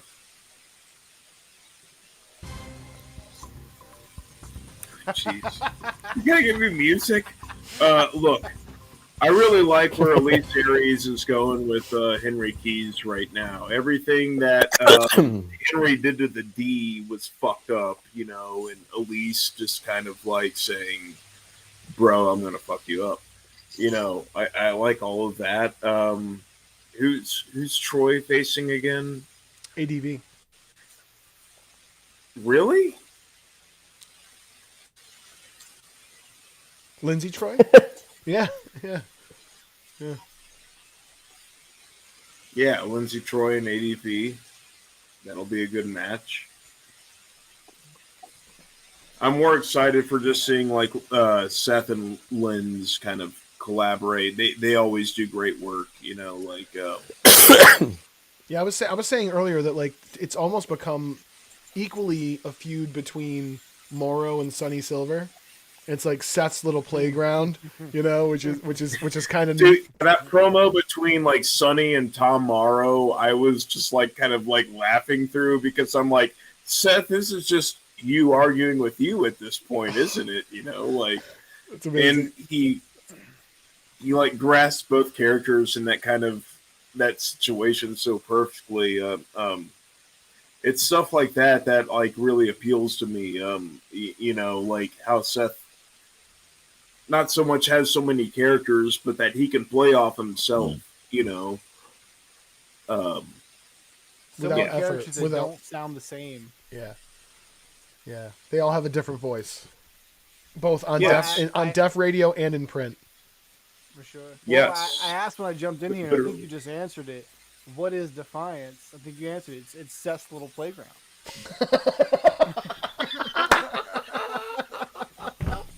Oh, you son of a bitch! Oh my god! With Roland at the helm, the rest of us, it's their world. The rest of us just living in it. All of us have sand in our vagina. Okay, it's Seth's little sandbox. Oh my god, I love it. No, no, but I'm stoked for that match. We touched on. For me, it's the tag. I'm really enjoying the Lucky Sevens Saturday Night Specials. The way they got their title shot back, the torching of the bus, just that long storytelling. Like this has been over a year, I think, of just here's the story. And again, it kind of goes back to like just one more time kissing Marcus's ass on this broadcast, but how he and obviously Joe and Gorman coming up with different shit every time to make it interesting and kind of evolve the story. I've really enjoyed. So that is a match that I'm in my top 2 or 3 that I'm most looking forward to at DEFCON. I can't believe we actually got to talk about DEFCON here, Greg. We actually did it, man. We got back on track, I know. man. I'm sorry. I failed. I failed my mission of trying to ruin any serious talk No, man. about it's been good. DEFCON or E-fighting. Yeah. Well, hey, to that point, I didn't get a chance to talk about Eastfield with you, Paul. Who? I didn't get a chance to talk to you about Eastfield. No, not now. Now's not the Where the, time, Greg. Greg, now's not the time. Former No. home of the Adirondack Lumberjacks. Greg, don't do it. Greg, don't do it. Greg, knock it off. No. God damn it, Greg. Why? Oh my god. Oh my god. I made out with a girl from South Glens Falls High School there one summer, man. Listen, I might know her. That's the really crazy thing. Okay. I don't remember her name. It was a very long time ago. Oh boy. Oh man. JJ Dixon, Nathan I, dog collar match. What was the inspiration for that? Oh, what's the inspiration for that? What's the that stipulation? The inspiration for that stipulation is I want. Well, you'll appreciate this from doing the Iron Man match with me. Yeah. Is I was originally it was going to be Aaron King and JJ Dixon because I really loved Aaron King, and then he got shelved. I had like a whole thing in mind where like there was going to be like I had like a whole kind of thing, and it was going to be like a similar setup, like, you know, like, why are you getting the attention? And then Aaron King was going to throw a drink in Terry's face kind of thing. And then just kind of go from there. But then he went with Nathan I, who is by far like like even better character than Aaron King. Like just like such a great shithead douche heel. Right. So the stipulation in mind for like the is I kind of was just kind of brainstorming like what would be kind of a cool match to write, and like I think a dog collar match is a cool one to write. I haven't written one before, and then I already have the ending of the match in mind already to get to, which is like how it kind of came up with the Iron Man match, was like just kind of had that already in mind, and then just like just kind of working the blanks kind of build to backwards. there and everything. Nice. Yeah. Yeah, no, I don't think I haven't seen a dog collar match in a long time in EFEDs personally. I mean, Right. a long time, like maybe like a long time. You dig? Yeah, I'm gonna have to watch a bunch of good dog collar matches and everything, which is part of the fun of it too. Absolutely. But we I've kind seen of more dog collar matches, and I've read more dog collar matches. Agreed. Yeah, But agreed. Which isn't a lot either. We But were it's a gonna good kind of step, do Yeah.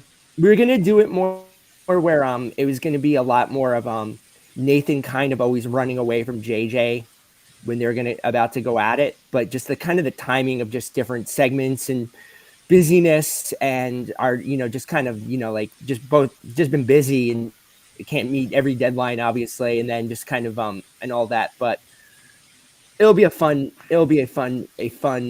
ridiculous match to put together Oh, for sure. and everything. I'm excited for a good blood brawl, Yeah. like a good bloodbath writing. You kind of have to, right, in a match like that. Yeah, that's like part of it and everything. And I'm excited to come up with try and come up with in my brain like how long is the length of the chain and exactly what can you do with it, kind of stuff. And like, was this logistically possible? Kind of the physics of a fake wrestling chain match is kind of a fun thing to do. Right. But I'm excited to write a bloodbath. I haven't written a bloodbath in years. Brian, what were you gonna say? No, I was wondering, since you're discussing DEFCON, are we closer to it than I think? Yeah, we're really close to it. We're like 2 shows. We're like FTP. one. Oh, yeah, no, okay, yeah. That's what I thought. Yeah. I thought You got a month. Two more TVs. Yeah, you have That's you have a month. It's No, April no, April 20th, and 19th maybe 19th 20th. Yeah, so you got about a month. I thought for sure I had 2 more TVs. That's why my comments earlier, I was like, yeah, we missed that one thing, but it's no big deal. But the way we were talking about, I'm like, holy shit, is this like next week? No. Well, this is the go home TV. This is Def TV, the last Def TV, right? Yeah. Yeah. Yep. Yeah. Oh, wait, what? Yeah, player. Hey Brian, This I don't know if you is read Uncut Defiance. yet, Right. Oh, you bastard. Hey, Brian, I don't know if you read Uncut yet or not, but I started No my one Gilmore reads Girls Uncut. thing. No one reads Uncut. Tell him, Brian. I know, Brian, nobody tell does. him. Tell him, Brian. Man needs to Hey, know. To be fair, I'm trying, but I don't read anything. I'm trying though. I'm trying to start. I'm trying to be better. I want to be better. You're the only other person in the server, I think, who knows who watches Gilmore Girls. I made a whole stable just for you. Oh, that's You didn't even read it. beautiful. That's beautiful. Oh, I didn't see that I either. would definitely. I mean, I know we talked about it. I would definitely try to check it out. Yeah, it's my documentary thing I kept telling you about. It's a Gilmore Girls inspired West Friday Night Lights documentary with a Gilmore Girls stable. Two fantastic shows. Well, but the Friday Lights is you're going off the movie though, right? Well, I mean, just for the music, for it. Well, but that's right. And same music. yeah, same music, just like explosions in the sky. But I got some. I have some Matt Sarensen inspired work coming up in the next arc. Yeah, I've been trying to play catch up. I've been mired down in work and putting out an album, and I'm trying to finish this music video. Matter of fact, I hear you, man. I finished up editing it tonight, and then I was like, oh shit, they're doing this thing. and I went. I was like, oh, it's 9:50. They're not still on here, and I followed it anyway. But hey, everybody's here. Yeah. Yeah, no worries, man. I get it. It's like I haven't read everything for the last show either. Oh, is it? Oh, my computer. Yeah. There's an issue with my mouse. It won't let me do things. Hold on. So the Go Home show is the next one? Yeah. Yep. All right, so I recant my original answer. The answer might be no. Vasio doesn't have an arc. I don't. I gotta look back and see and get with Tom. I don't know. Hey, the Reapers are there. The what's it? Joseph and his multicolored Reapers. Yeah. Well, I mean, yeah.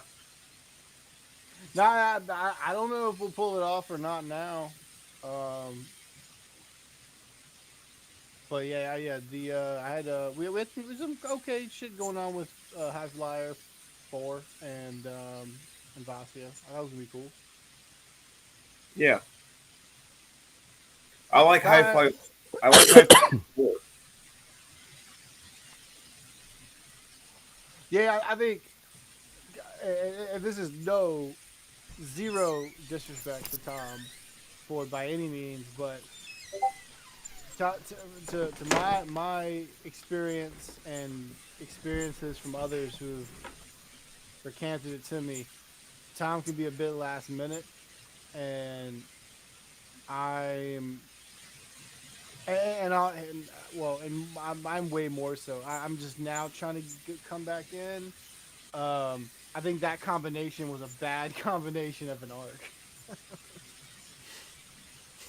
Because he wasted the last minute and... That's not, yeah, somebody, yeah, if I'm a last minute dude too, and if somebody's not there to be like, so, hey buddy, what are we doing? I'm like, yeah, it gets ugly. Like, oh no. Yeah, it gets ugly. I once joined EPW. I'm sorry. Once. I'm sorry. Role play for a match, won it, and then the very next match, apparently forgot, and like a year later, found it and was like, Hall of Fame this? Hall of Fame run. SCW. Yeah, Hall of Fame run. It's probably the same story. I swear to God, I don't. SCW is such a weird thing. I don't know how I got there, and the website doesn't say. Well, no, dude, Gerald was there. All your people were there. You were there, man. You were there. I don't remember doing. A lot of people were in SCW now that I think about it. Yeah. I don't know any of these leagues. No, yeah. I don't know any of these places. No, they were all I know EPW. They were, yeah, because it was on FWC.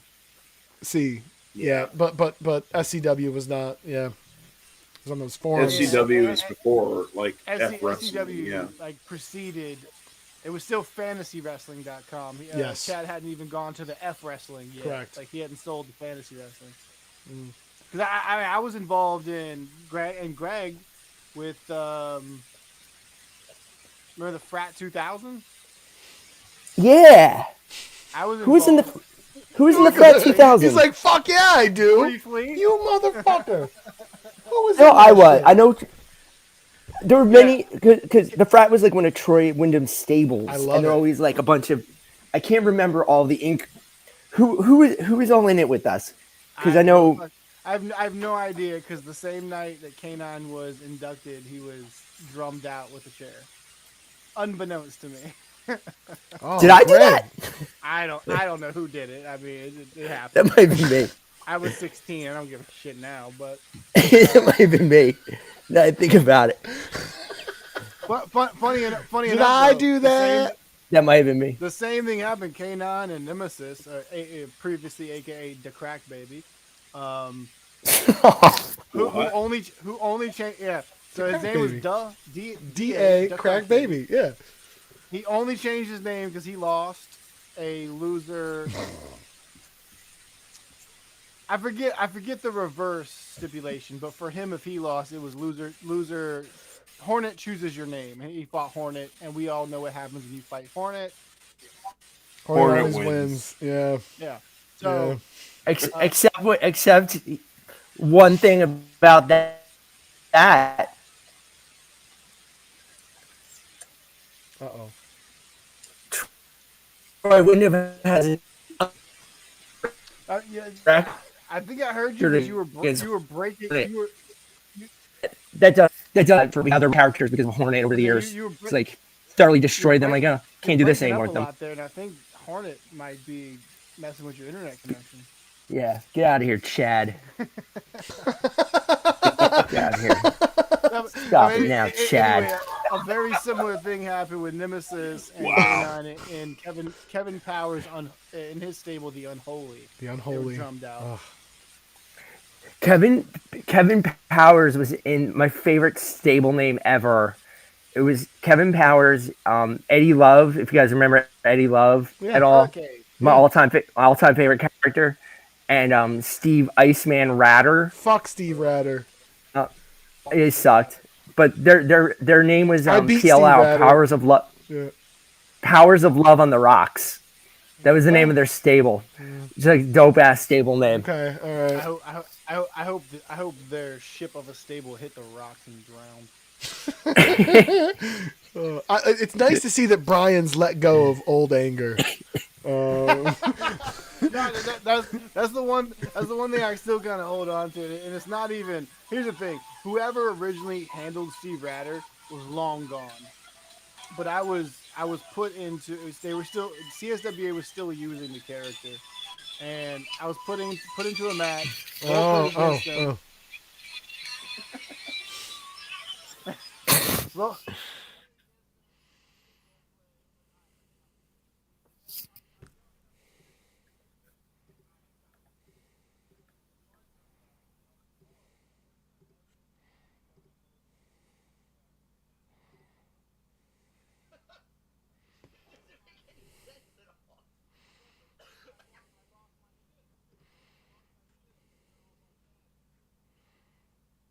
So funny. I mean, That is like. I came back later. I'm the last. That is so CSWA. The last So and longest reigning Greensboro champion of all time. It's the only thing. It's only in EFED. It's the only thing I can hang my hat on. I don't even have the longest Soher anymore. Was it during one of the hiatuses? No, so the Gold Rush. He got the Gold Rush. Yep. Defended it once, maybe twice. I think once and twice didn't happen.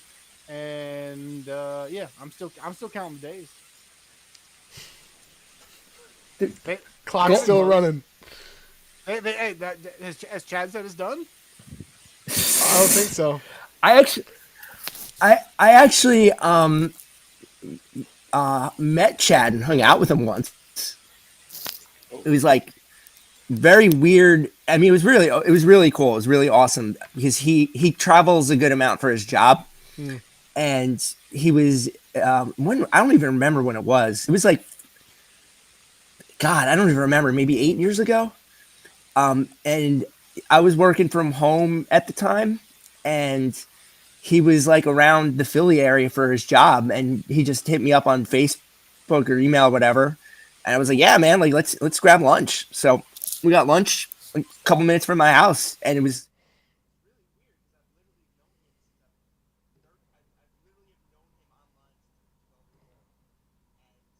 like That 30 sounds creepier than you think it does.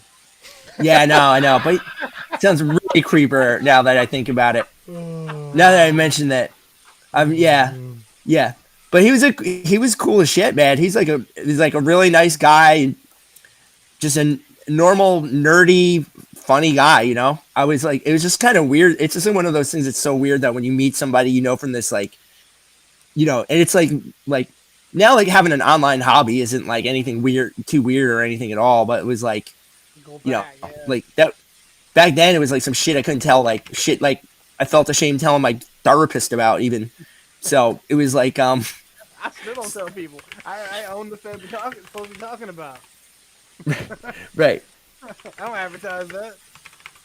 Right. But it was yeah, it was kind of crazy like hanging it's kind of crazy like it was like really one of my favorite things ever on the EFED podcast was on his episode when Mikey asked him you know, what how did you get started in EFEDing? And Chad was just like I invented it. It's like the shots was like I actually invented it like and everything and Mike was like had to like yeah, that's a I should probably rephrase that question for you then kind of thing. Oh man.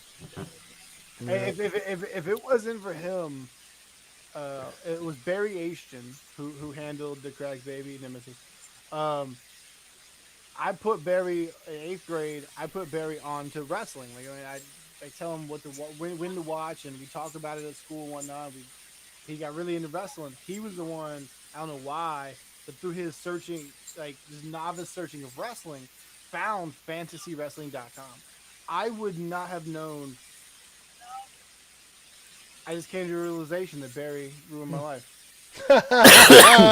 No, man, no. Barry, and like, yeah, but here's the weird thing, though, Brian. If you really think about it, in a weird way, Barry has given us a chunk of life. You know, like if he hadn't gotten you into it and put you onto this hobby, then Defiance probably wouldn't. I wouldn't be here. I know that without a doubt because yeah, for a million reasons. Even more directly, Crazy Justin. If he hadn't his Just Do It campaign, finding when AIM still vaguely existed, he would message me through AIM. I didn't have it anymore. I didn't know it existed, but it would redirect to my cell phone and text message me. And there was.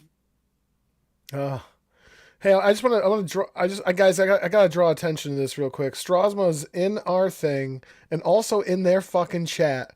And that, to me, is a crime worse. He doesn't even know. You son of a bitch.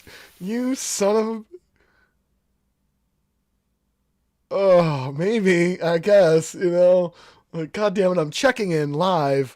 The live look-in on the Prime Twitch channel. What's the big deal? That's what I want to know. I made that Prime logo, but that Revival logo I didn't make. And I'm like, that's the exact same font. And then I'm flashing back to Lynn's asking me, hey, what font did you use for the logo? I'm like, oh, it's this. I didn't realize it was to cut me out of future. Listen, there's something my buddy taught me years ago. Stop telling people how you do shit. Stop telling people how you do shit. Stop telling people how you broadcast your shit. Stop telling people how you edit it because everybody just... And listen, I'm saying this as I am showing their shit, but yeah, as Strasma is he's not paying. I'm not paying attention to anything. He says, "This son of Paying attention. you I don't know. I don't. Oh man, yes, but we are live looking in on this train wreck of a podcast, and let's find out if it's even worth it. Let's find out. I think I have a way to hold on. Let's do a live look in. Let's see.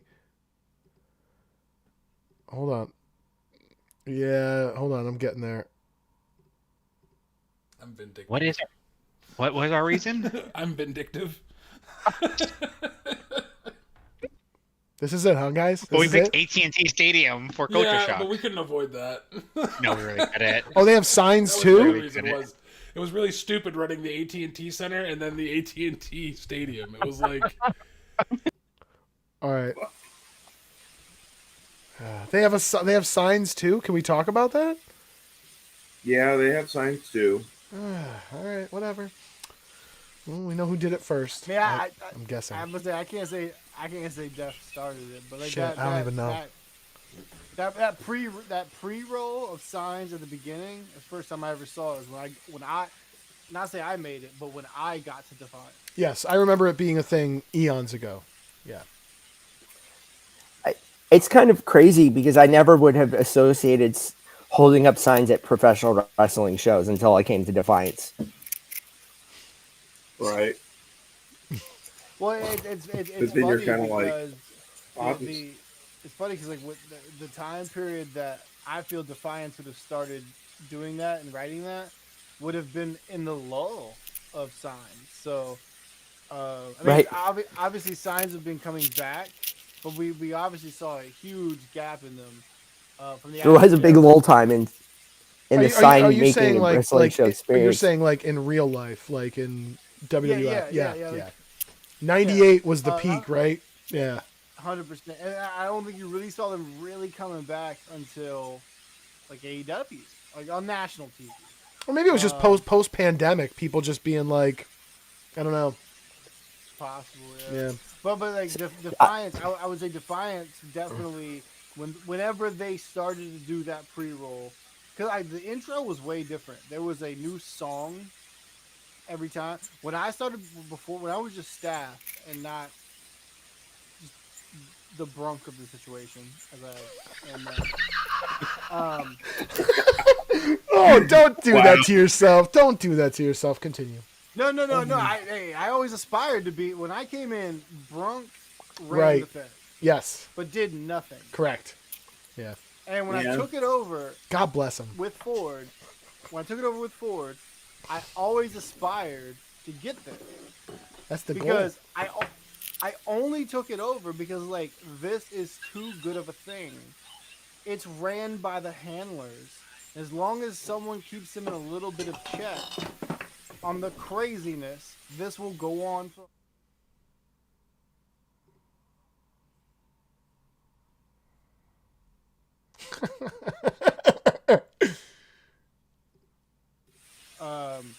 Lets everybody do anything they want.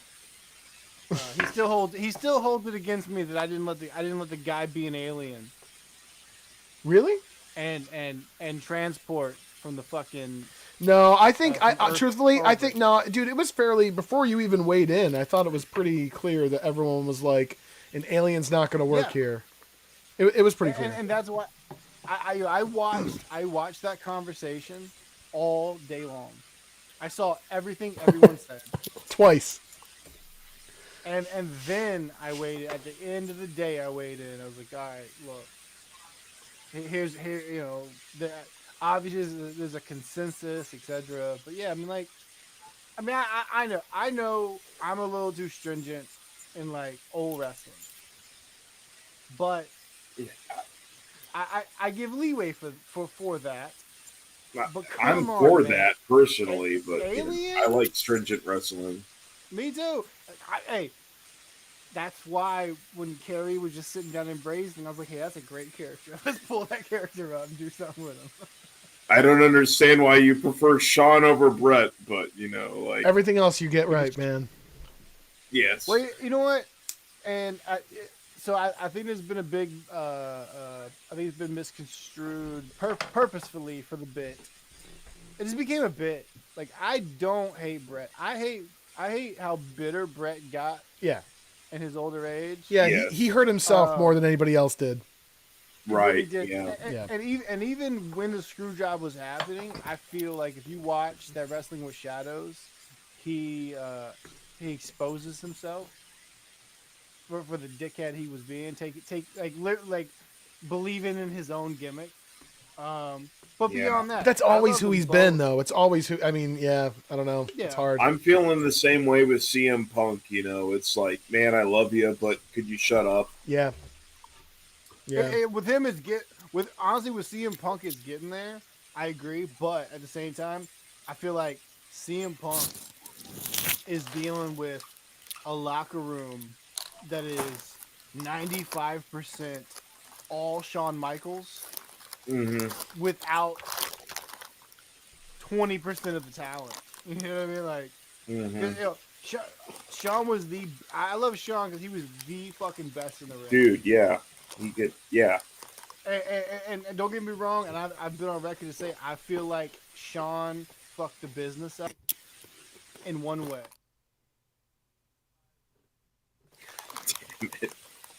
And then you got cats like the Hardys who took good stuff from Shawn and took it to another level. And so like I think all these indie dudes, these flippy dippy indie dudes, they're all copying a version It's of the the Church of Hardys. Shawn. Exactly. Well, and to an extent. Let us pray. Same thing when. Let us pray for the Church of John. Let us pray. Oh, really? BK. Yeah, absolutely. BK. Uh-huh. No, but also like in the hard, Boom. in the same fashion you can like at the hardcore stuff. I'm sure everyone loves Mick Foley, but I mean he's to blame for some of this stuff too. Sure. Well, is it Mick Foley's fault or is it the promoters? I don't know. Just, to your point, somebody has to foot the bill. Somebody's got to be the guy to approve it or not approve it. Well, and I'll say this here because I know at least at the very least of us, Strasma is down with Cornette, and I'll say this. Yeah. Every I mean, I don't agree completely with Cornette, but like exactly. I see his point. I yeah. see his general philosophy in terms of like wrestling needs to kind of suspend disbelief in a way. Exactly. Well, so where I'm at with it, and I don't think I've ever said like publicly, unless I've just put in the chat. I don't know, but like, it was a meme, a bit, a joke for a while that Brian's the Defiance's Cornette, whatever, right? Reverse back 10 years, 15 years ago, whatever, when I'd hear Cornette talk about how ECW fucked the entire business, I was staunchly against his point. I'm like, nope, that's wrong. I was there, not there, but like, matter of fact, again, variation. He moved up, ninth grade, moved up to New Jersey. I'd send him blank tapes. He'd tape 3 episodes, send them back, and watch them. Like, I was all in. I mean, K9 was just Taz with Raven's hair. But all that being said, like, I love ECW. I was like, nope, I cannot. The dude can't abide. Fuck your dumb shit, corny. You're old school. The dude getting out of all the bullshit they say to him now, like the now you're out of touch. And I'm looking at it now. I'm looking at what came out of it. Like ECW birthed the hardcore shit in WWF in the latter WWF or Attitude Era. Let's not even talk about the WCW hardcore division.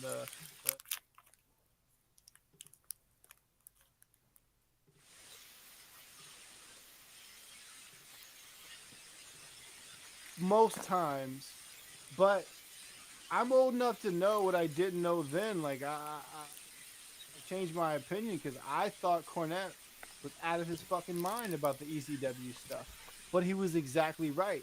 ECW was exactly what they're doing now. Like TLC as a pay-per-view.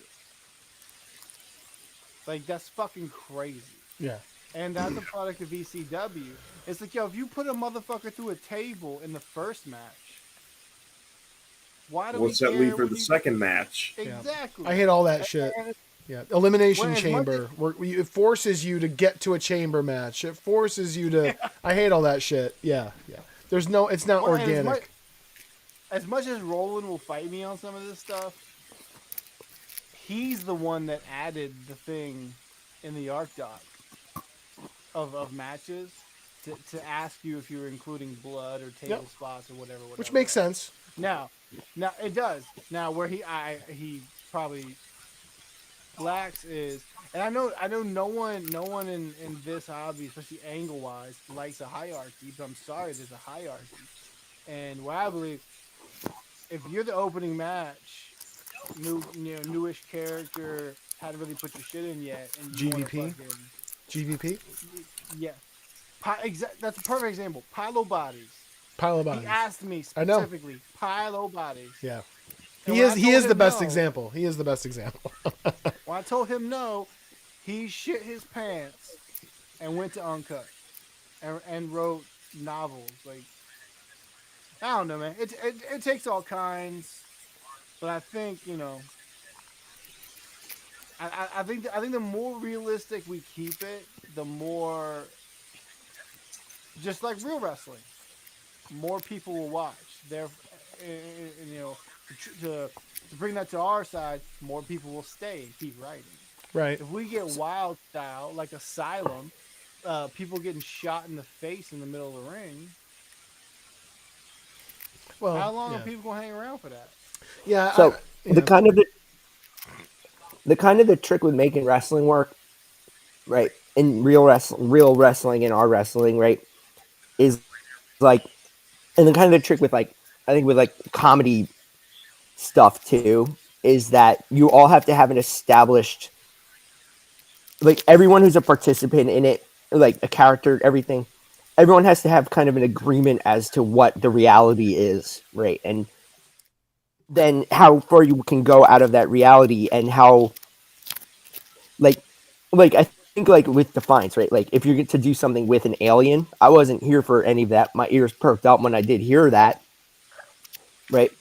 But like if you could establish everyone just saying well, everyone either is going to pretend and go all in, and as in, you have like a couple ways to do it. This character really is an alien, but that ruins the reality we've established. This character thinks he's an alien, and everyone buys in with that and plays along with that, except for like maybe one character doesn't, or nobody believes this character's an alien, but this character keeps on insisting he's an alien, right? So you have like all of that and everything, and you kind of have to come to terms with that, and then you have to kind of come to terms with like what's the best way to present that then, right? Or So not, yeah. And like you said, you may not have been around for that. You were that, though. That's where you were. This is hit, recent. But you hit the nail. Well, you may just miss the conversation because you hit the nail on the head. And one of the first things there were like back channel conversations. But one of the things that was Seth to honestly one of the top 5 nicest people you'll ever you meet in this hobby. Seth like offered that up. Like, hey, so is he really an alien? Like real deal, he's an alien, or does he think he's an alien? Yeah. And some people buy in, some people like, and the dude was like, no, he's an alien, and this is where he's from, and but here's his story, and it's like, yeah, no, it ain't gonna work. Yeah. Well, and my thing, and this may be, I don't know, maybe I'm fucking being myopic here, but like, we have to keep this somewhat reality based, and if we're touring now and we're going to these real places, I mean, that's reality. We're putting some reality in there, and look, if you want to do a dumb fucking gimmick, like a mummy, WCW Halloween Havoc.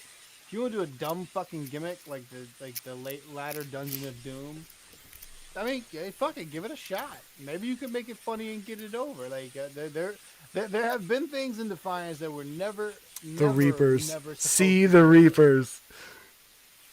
C colon the Reapers. I've got fucking Ultimate Warrior dudes in the archives, man. Hey, well, you know what? Here's what I really gotta say about it. Here's my end all be all comment on it. This is a realistic RP. Your foxes can't fly, aren't psychic, don't have supernatural senses, or access to any magic. They cannot build fires. Well, maybe. Cannot tie knots and cannot use weapons. They can't tie knots. I swear to God, if you try to tie a knot, I swear to God. They are foxes. Being unrealistic will earn you a 5 to 40% penalty based on how severe it is. Oh. Granted, tying a knot is obviously a lot less severe than using a shotgun. For fuck's sake. That's almost verbatim from Vixen's Laugh. Wow. .proboard.com. Wow. Wow. Hey, you know what? If it's good.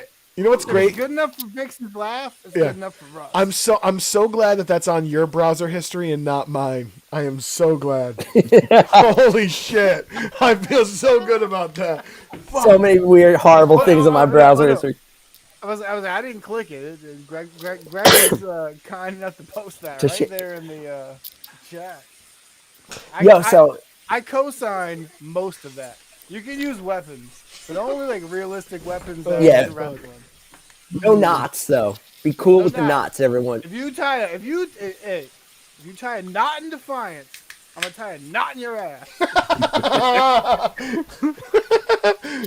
So we so I That's used a to southern go to like saying too. I don't know if that care. It's a southern saying. I don't know what it means. It sounds really bad if like you don't know that's a saying. You're good. You're good. It's universal. so I went to like 50% of ECW arena shows in the 90s, like when ECW was there. Yeah. And it's one of those things where I'm like, as an adult with like maturity, it's if ECW was a thing now, I'd be like, you couldn't pay me enough money to go back in time and go to that show. Wow. And I'm like, I mean, I'm somebody like my whole life is dedicated to a celebration of chaos and trash. Like it's like and so but it's like one of those things where I'm like I can't believe when I was there nobody died. Like the first time this is the first time I went to ECW was in 1995, and I just moved to Philadelphia for college. I didn't even have friends here yet. I didn't even have friends in college yet. It was like my first or second weekend of school, and there was an ECW show. I was like, I'm going to ECW. I'm going to ECW. I was like obsessed with going to ECW. And it was like on the whole other end of the city of Philadelphia from where my college was. And it was like my college was in a horrible neighborhood, and ECW was in a horrible neighborhood, and the only things in between were even worse neighborhoods. It was like, and so I got there, and I got there early, because like the show started at like 7. I got there at like 3 because I had like no idea like when do you get tickets? You know, like I thought like there'd be like a ticket window or something, but like I'd never been to. It was like the most bootleg fucking thing. Where you just like bought your ticket at like literally at the door with like 100,000 other people trying to get in all at once. And I brought my homework with me. Like I had like my freshman year literature class book with me. So I was like highlighting, like sitting against the side of the ECW arena, highlighting like passages from like fucking like Thoreau or some shit like that. Like, you know, American Literature 101, freshman year English bullshit. And then I got there early and there were a few other people there, and then all of a sudden I heard like this like ruckus being made. I looked up from my textbook, and there was a dude who was shirtless. He's like he's like just got done pounding a 40, and he like whips the 40 on the ground. And he picked up, he had his sweatpants, like he had like a 40 in his sweatpants, like it was like a holster, and like pulled it out. And he just started pounding another 40. He had and then I realized when he got a little bit closer to me, he had like a jailhouse swastika tattoo. I was like, oh, it's like another level now.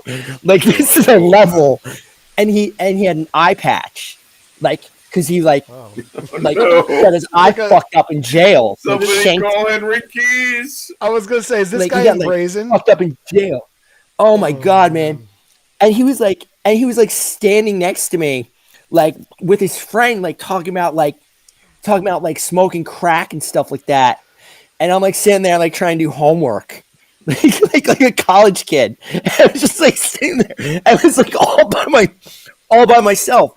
I didn't know anyone. Like I didn't even know where I was. Like I literally didn't even know where I was on a map. And then it was just like every ECW show was like some variation of that level of insanity there. Brian's got a dog on his lap. He's telling an amazing story. This is hysterical. Oh my god, that dog is beautiful. So this is what happened on my first night at going to ECW. I thought in Philly, because I grew up outside of New York, and I thought in New York City subways like 24 hours a day. So I thought like every mass transit system was like that, but Philly's isn't. So I'm like, fuck, like so I was like, all right, I'll just take a cab back to school, right? And so I did that. And now knowing Philadelphia a lot better than I did since I've been living here since like 1995, I realize now that the cab driver took me on the most ass backwards way to jack my bill up as much as possible. Cause like my bill, like he was like, it was like $90 cab ride. And like now, like I wouldn't even pay like $20 for that cab ride. Like it was like, so, cause I did like dumbass, like freshman in college, like 18-year-old, 17-year-old, however the fuck I was, saying like, I'm new to the city, like kind of thing. Like, oh, tell that to a cab driver. It's like a great stretch. Yeah, okay, you're new to the city. All right, I'll figure you out. Yep. So I got there and it was like 95, so you couldn't pay with like a credit card. I didn't even have a credit card yet, right? So I didn't have the cash, so it was like the ATM machine on my campus was locked up. So I was like, man, like we gotta go to ATM machine, and I did now, like, you know, just like if you gave me like 3 months, I would have known just to like run and like just like fuck the cab driver over. But like then I was still like naive enough to think like, oh no, you should be on the up and up with people like that. So I was like, all right, we gotta go to an ATM. We gotta go to ATM machine. So he drove me to ATM machine. I know this doesn't mean anything to you guys, but he took me to the ATM machine. It was like 2:30 in the morning at Broad and Olney, which is like this like notoriously fucking awful corner of Philadelphia. Like it's like where like a subway station and a bus station meet, and it's in the hood, and it's just like it is so fucked up there. It is so fucked up. And it was there at 2:30 in the morning. I'm going to the ATM machine. And I remember like the one thing like my mom kept on telling me was like with my because it's my first ATM card. I only had this thing for like I only had a bank account for like a month. It'd be like $300 in it probably. And then my mom was like, make sure nobody gets your PIN number. Make sure nobody gets your PIN number. So I go to this ATM. I go to the ATM.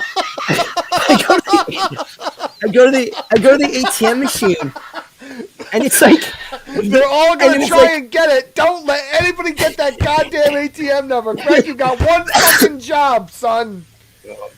And it was like, you know, it's like, you know, like it was like ATM thing, like you had to like open up, you know, like it was like the old thing where you had to like open up the door to get to the ATM machine. Yes. And it was like a homeless encampment. There's like dudes like all like homeless, like strung out as shit in there. Like everybody's blankets come down one eye. Oh man, and there's like dudes like openly like smoking like openly like and it's like 95 and like dudes are like openly smoking like I thought it was weed, you know, God knows it's probably like crystal or whatever. Yeah. And there I am like accessing the ATM machine, blocking it. Philadelphia in the 90s, that was crack. Oh my God, yeah, probably crack as shit. And I'm like I make sure I hide my ATM number, like. Any number of people there could have just put a gun to my head, like right then and there, and just like. So, then I'm walking back to the cab, and it's such a sketchy fucking intersection that the cab driver, he pulled out into the middle of the street, so he couldn't be curbside to anyone to rob him. So, I have to go like into the middle of the street, and I get in the cab, and like I'm like I put my hand on the door, and all of a sudden I feel this like. Paw on my hand, this giant. I look up and it's this guy. He's like 6'5", like giant ass, sketchy ass dude. And he's like, eyes are like.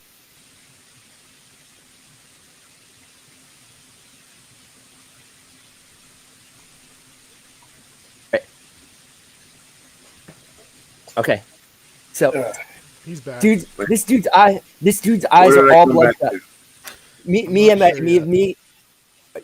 Y'all hear me? All right, hold on. All right, he's back. All right, so I'm in the middle of Broad Street in Philadelphia, and this dude, like this 6'5" guy with like bloodshot eyes, who's like cracked out of his mind. He's Resin like sighting. Grabs me. Ryan just nods his head. Yeah. Straws goes. Continue. Yeah. Yes. Yeah. And he's like, and this guy says to me, he's like, hey, motherfucker, do you have any meat? And I'm like, excuse me? I'm like, excuse me? He's like, do you have any fucking meat? I'm like, fucking pork chops? He's like, yeah, fucking hungry. I'm hungry as shit, motherfucker. I'm like, no, I don't have any food on me, man.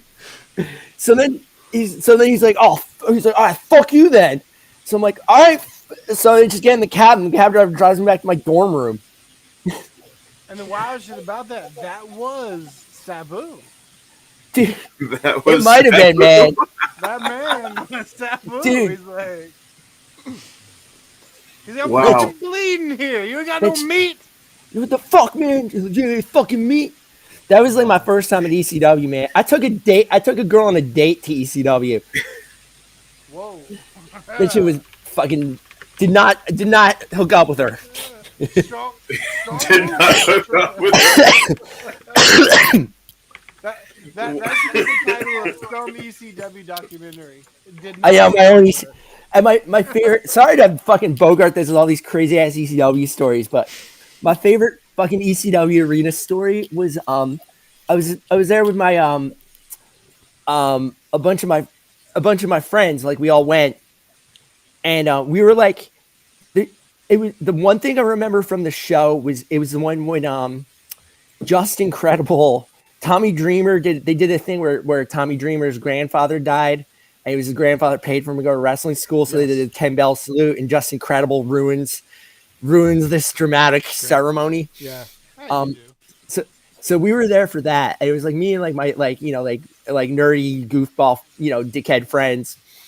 And a couple things that were funny is for there was some Japanese wrestler. I have no idea who it was. He was wrestling, and the crowd started chanting USA, like for USA. It was probably Tajiri. It was probably Tajiri. No, it wasn't Tajiri. It wasn't Tajiri. It was a guy who was in and out. Oh, okay. I have no idea who it was. It's a guy who was like only there once, and for some reason the crowd started chanting USA. So then as soon as like people just started saying like we were like USA, and as soon as somebody started screaming, as soon as they started saying USA, I would chime in sucks. Like remember when that was like when everyone would do that wrestling thing? So everybody, you would just hear people saying like USA, and then me going sucks, and then somebody just like grabbed me from behind, was like motherfucker. Like, I'm a veteran, bitch. I'm a fuck. Yeah. He actually said, I'm a fucking veteran asshole. Yeah, like, and I'm just like, oh, I'm just kidding around, man. And my friend was just like, dude, you're a fucking asshole, Greg. Like, why would you say shit like that here? Kneel for the cross, And, stand for the flag, motherfucker. And then this dude It's a series of brotherly drugs, buddy. and then right behind us was the wife of Eliminator Kronos. The Eliminators. And she was selling jewelry. She's selling this like gaudy ass, tacky ass jewelry that was like this big. Remember like the Eliminators like logo of like them back to back like karate fighting? It was like this diamond encrusted gold piece she was selling for like $300 a piece or something ridiculous. Oh my god. That shit was gold spray paint. Wow. Oh my god, man. Can you imagine like if you were like, oh man, like, you know what? It's Stacy's anniversary. My anniversary's coming with Stacy, and she's a huge Eliminators fan. You know what? What do you get the girl who's got everything? What do you get the girl who's got everything? And a pendant, handmade, total elimination. Handmade from the wife of of Kronos. I'll be very clear. That was Kronos with a K. If for the journalists, the wife of Eliminator Kronos. Right. Yeah. That was Eliminator Kronos. Thank you.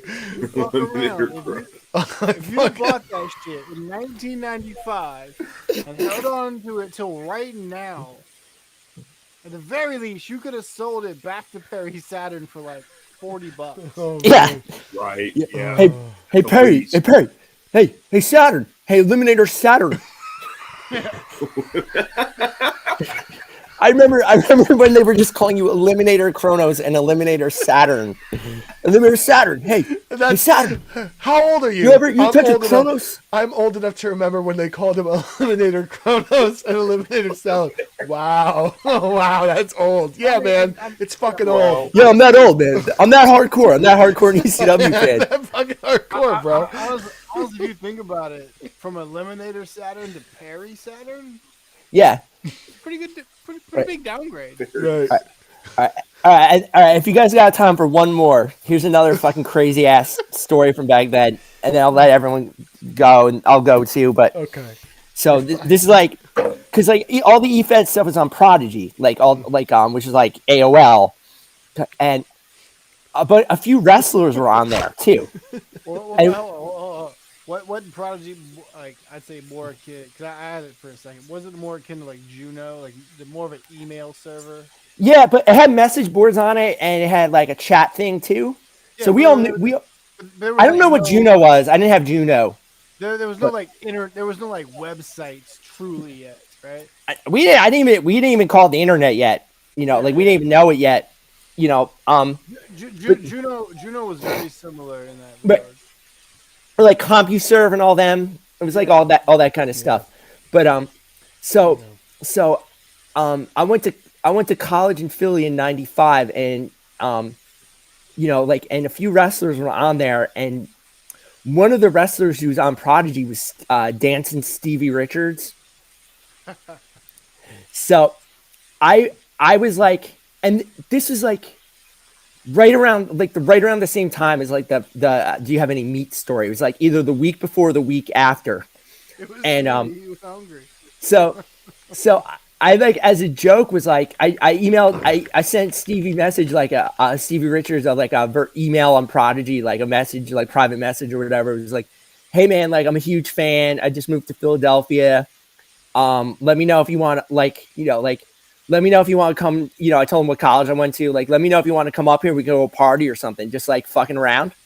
And he got back to me, and he's like, and because I sent it on a Friday, like I didn't have any friends yet either, and I was just like. And so he sent me a message. He's like, yo, I'm actually not doing anything tonight. Are you serious? I'll come up. So I was like, fuck yeah, man. Like, come on up, Stevie Richards. So Stevie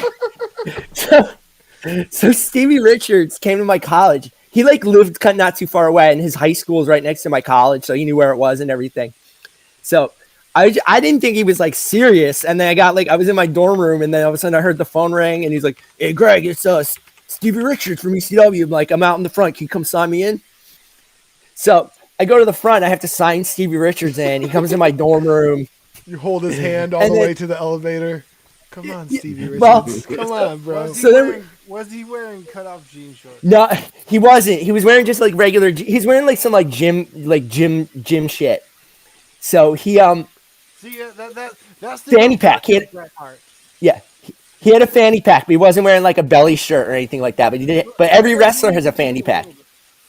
So we go, like, we went to some party. It was like beat a shit. So then we went back to the dorms, like the dorm complex where all the dorms were, and we're in the lounge, and it was like ECW was coming on, like it was like 11, like ECW was coming on. I was like, hey man, like if it's like weird or lame, just tell me so. But like, can I watch ECW with you? And he's like, yeah, I gotta watch it anyways. He's like, yeah, I gotta watch it anyways, because he actually, like, for a lot of the interviews they did, like, he held the camera and did some of the, like, the post production work, because he went to college for all that. So he was like, I have to watch every episode and like see editing and stuff we fucked up and like can fix and everything. So we go in the lounge, and there's like these like three like boneheads in the lounge.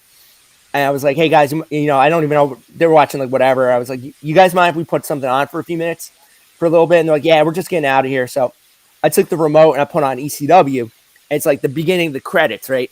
Badass, and this one guy is like, scene. Yeah. And this guy's like, he's like, oh, fucking put on fucking.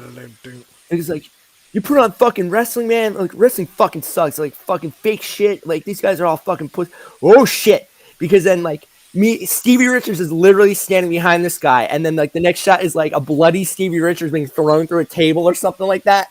And the guy, like, all three of these guys turn around and like just seeing Stevie Richards like right there, and Stevie's like, "See, wrestling's say it's fake to my face right now, motherfucker, huh? I got fucking burn on my arm from that, man. Fuck you, man. Like, I'll go fuck yourself, man." And the kid's just like, "Oh, I'm so sorry, man. I'm so sorry." I'm so sorry. I gotta get out of here, man. So, Yo, Steve Richard, he's going through some medical issues right now. I saw that. oh, is he really? Yeah. I didn't see that, man. What's going on with him? I'm not sure because I haven't looked into it deeply, but yeah, I've seen him looking pretty haggard. Oh man, he's like a personal trainer. I thought, and it was my He friend was like doing- sent I me. thought he was doing DDP yoga and stuff. I think all those guys are, right? Or tried. Yeah, I know. But last thing I saw of him, it was a hospital gown, like on a walker, with a Right. beard, somewhere between me and Strauss, and obviously with the long hair, but he was looking very gaunt in the face. Yeah, it wasn't a good. I saw the same photo. All right, let's find out. Hey guys, let's find out what's more important than this. Let's check in. Oh, god damn it. And as we check in to what's more important than what we're doing, Linz is in the chat, so let's see if this is even interesting. Let's find out. And then we can Oh shit, that's some great phase work there, man. Yeah, feedback loop. Did it stop or no? Dylan just asked what. It doesn't get interesting until segment 15. Right, I'll check back in. Was it still? Is it still feedbacking or no? No. Not currently, but I don't hear anything. Hey, let's talk about Ned first, Liz. There you go. Let's talk. Oh, Linz is I busy. love this so much. I liked all of the She loves different. it so The only thing, listen, they're talking about Ned reform, and I think it's only custom. Yeah. I think it's only customary, Brian, that you perform your ceremonial act of terminate. Wait. Joe's in Prime? Joe's in Prime. Yeah. Ned reforms in Prime. Yeah. Oh, Joe, you're fired. Oh shit. Shit. All right. All right. Well, Never yes. gets old, does it? Does it? I hope it doesn't. Oh, I guess. Oh, there you go. All right, guys. I'm gonna take my melatonin and go to bed, guys. dude, that's a great plan. All right, dude. late. Thanks for doing this, man. I appreciate Sorry it. for hijacking this with dumb stories. You're Dumb good. stories of I love Your- hearing them. Yeah, man, you're good. Thank you, You're good, guys. man. I'll All talk right, to everyone soon. Be good, man. All right, later, Have bye. a good night. Peace out. And as we see him take his melatonin, it's amazing. What a moment. Yeah. Oh, wow, look at that. I even have the shot ready. I mean, come on, guys. Give it up for me.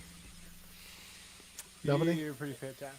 All right. So, yeah. So this is what's more important. This is what our fist.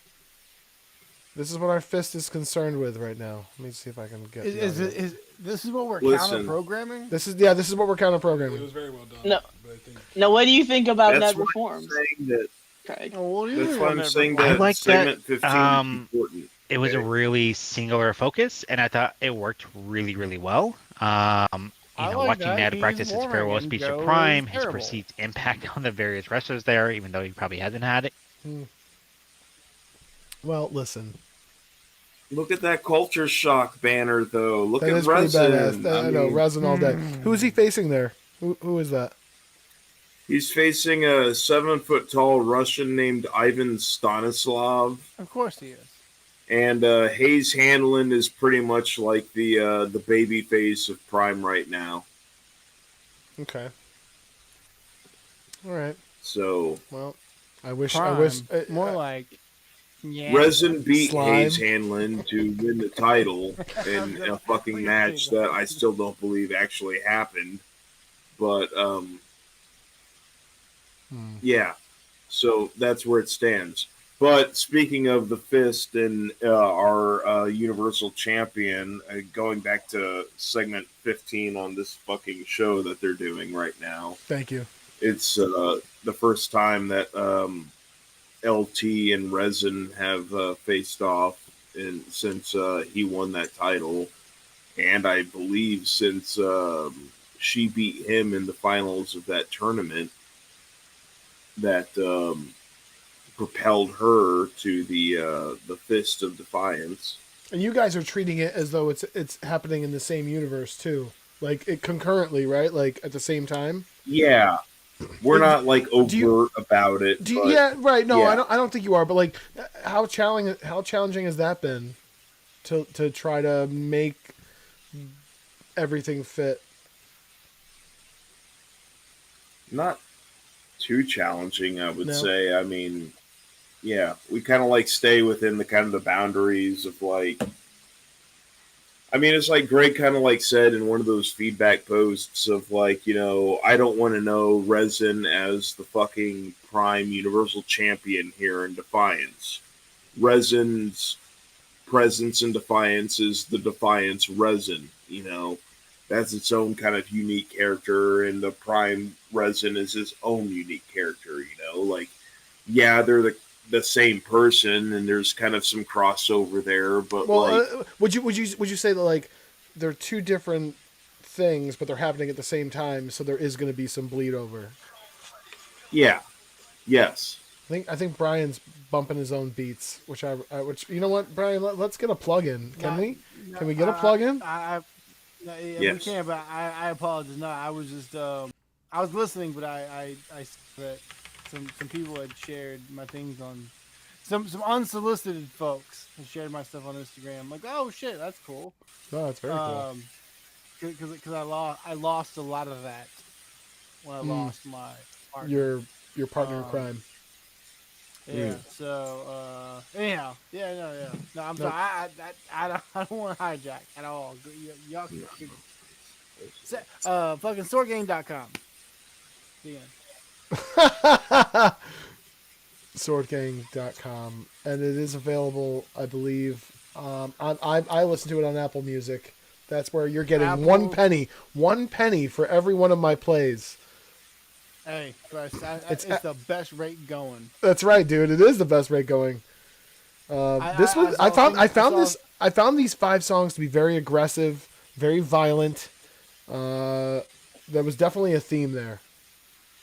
Hey, you figured it out. I did. It's mean. Trying to remember if it's the album I listened to. Is it the most recent one? It's just happened. It's like a week ago today, I think. Right? Friday. Mm-hmm. I definitely listened to some Seven Souls in the past week. Yeah. It's cool stuff. It's it's me. I'm waiting to see if the numbers go up or down. It's me sans my previous part. Everything else will stay the same. Production's the same because it's either me or someone I've chosen to purchase from. Right. And my DJ's still here. It's the same mixing mastering from the last project.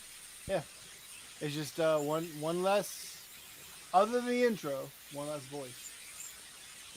I'm gonna ask this. I'm gonna ask this question, and maybe it's not like a professional question to ask, but like, have you financially severed ties with this dude? Oh well, yeah. I mean, it's like I'm still close with Omar. We work together. Like, I know. Yeah. 12 years ago, yeah. Now, yeah. So, and fuck it, he'll never see this, but like, technically, he owes me like $1,500 for the last album. Right. Mm-hmm. Notwithstanding what we made on it, which I'm gonna throw a random number out here, but like it's probably, if I was to give him a lot, it's probably less than $250. And I mean he dropped the news on me that he was quitting as we were filming the only video we did for that project. I had 2 or 3 others planned. Yeah, so I took that as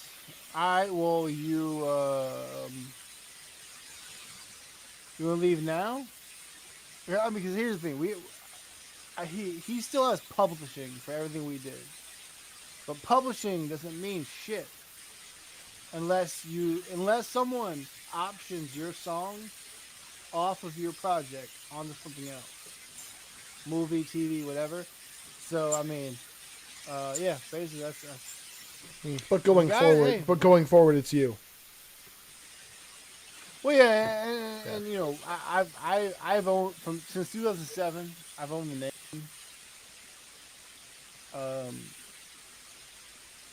I own the record label, all that bullshit. So yeah.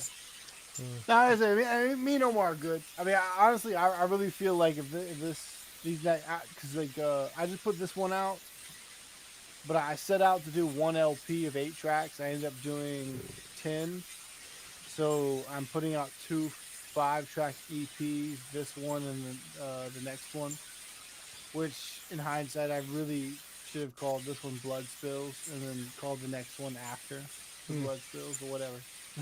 This one's after.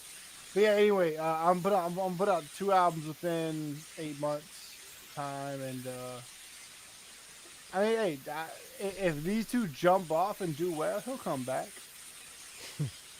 and if he does, I'll welcome it. Come on. Sure. No, that's cool. All right. Well, in the event, gentlemen, I have to go too. I'm supposed to be up in like literally 6 hours. No, buddy. Yeah. And, What? yeah, that's gonna be a problem for work. But all right, gentlemen, thanks for jumping in. I appreciate it. Okay, I guess I'll just check out the stream or whatever. Yeah, maybe you should check out the Prime stream, see what they're talking about. I heard that segment 15 is where things get really juicy. That's what I understand. I guess I'm champion there or whatever. Or something. Whatever. Something. I don't know. Well, if that's what we're doing now, everybody, swordgang.com, Savage Souls, After the Blood Spills, go check it out, go buy it, go stream it, do all those things. All right, peace out. You guys have a good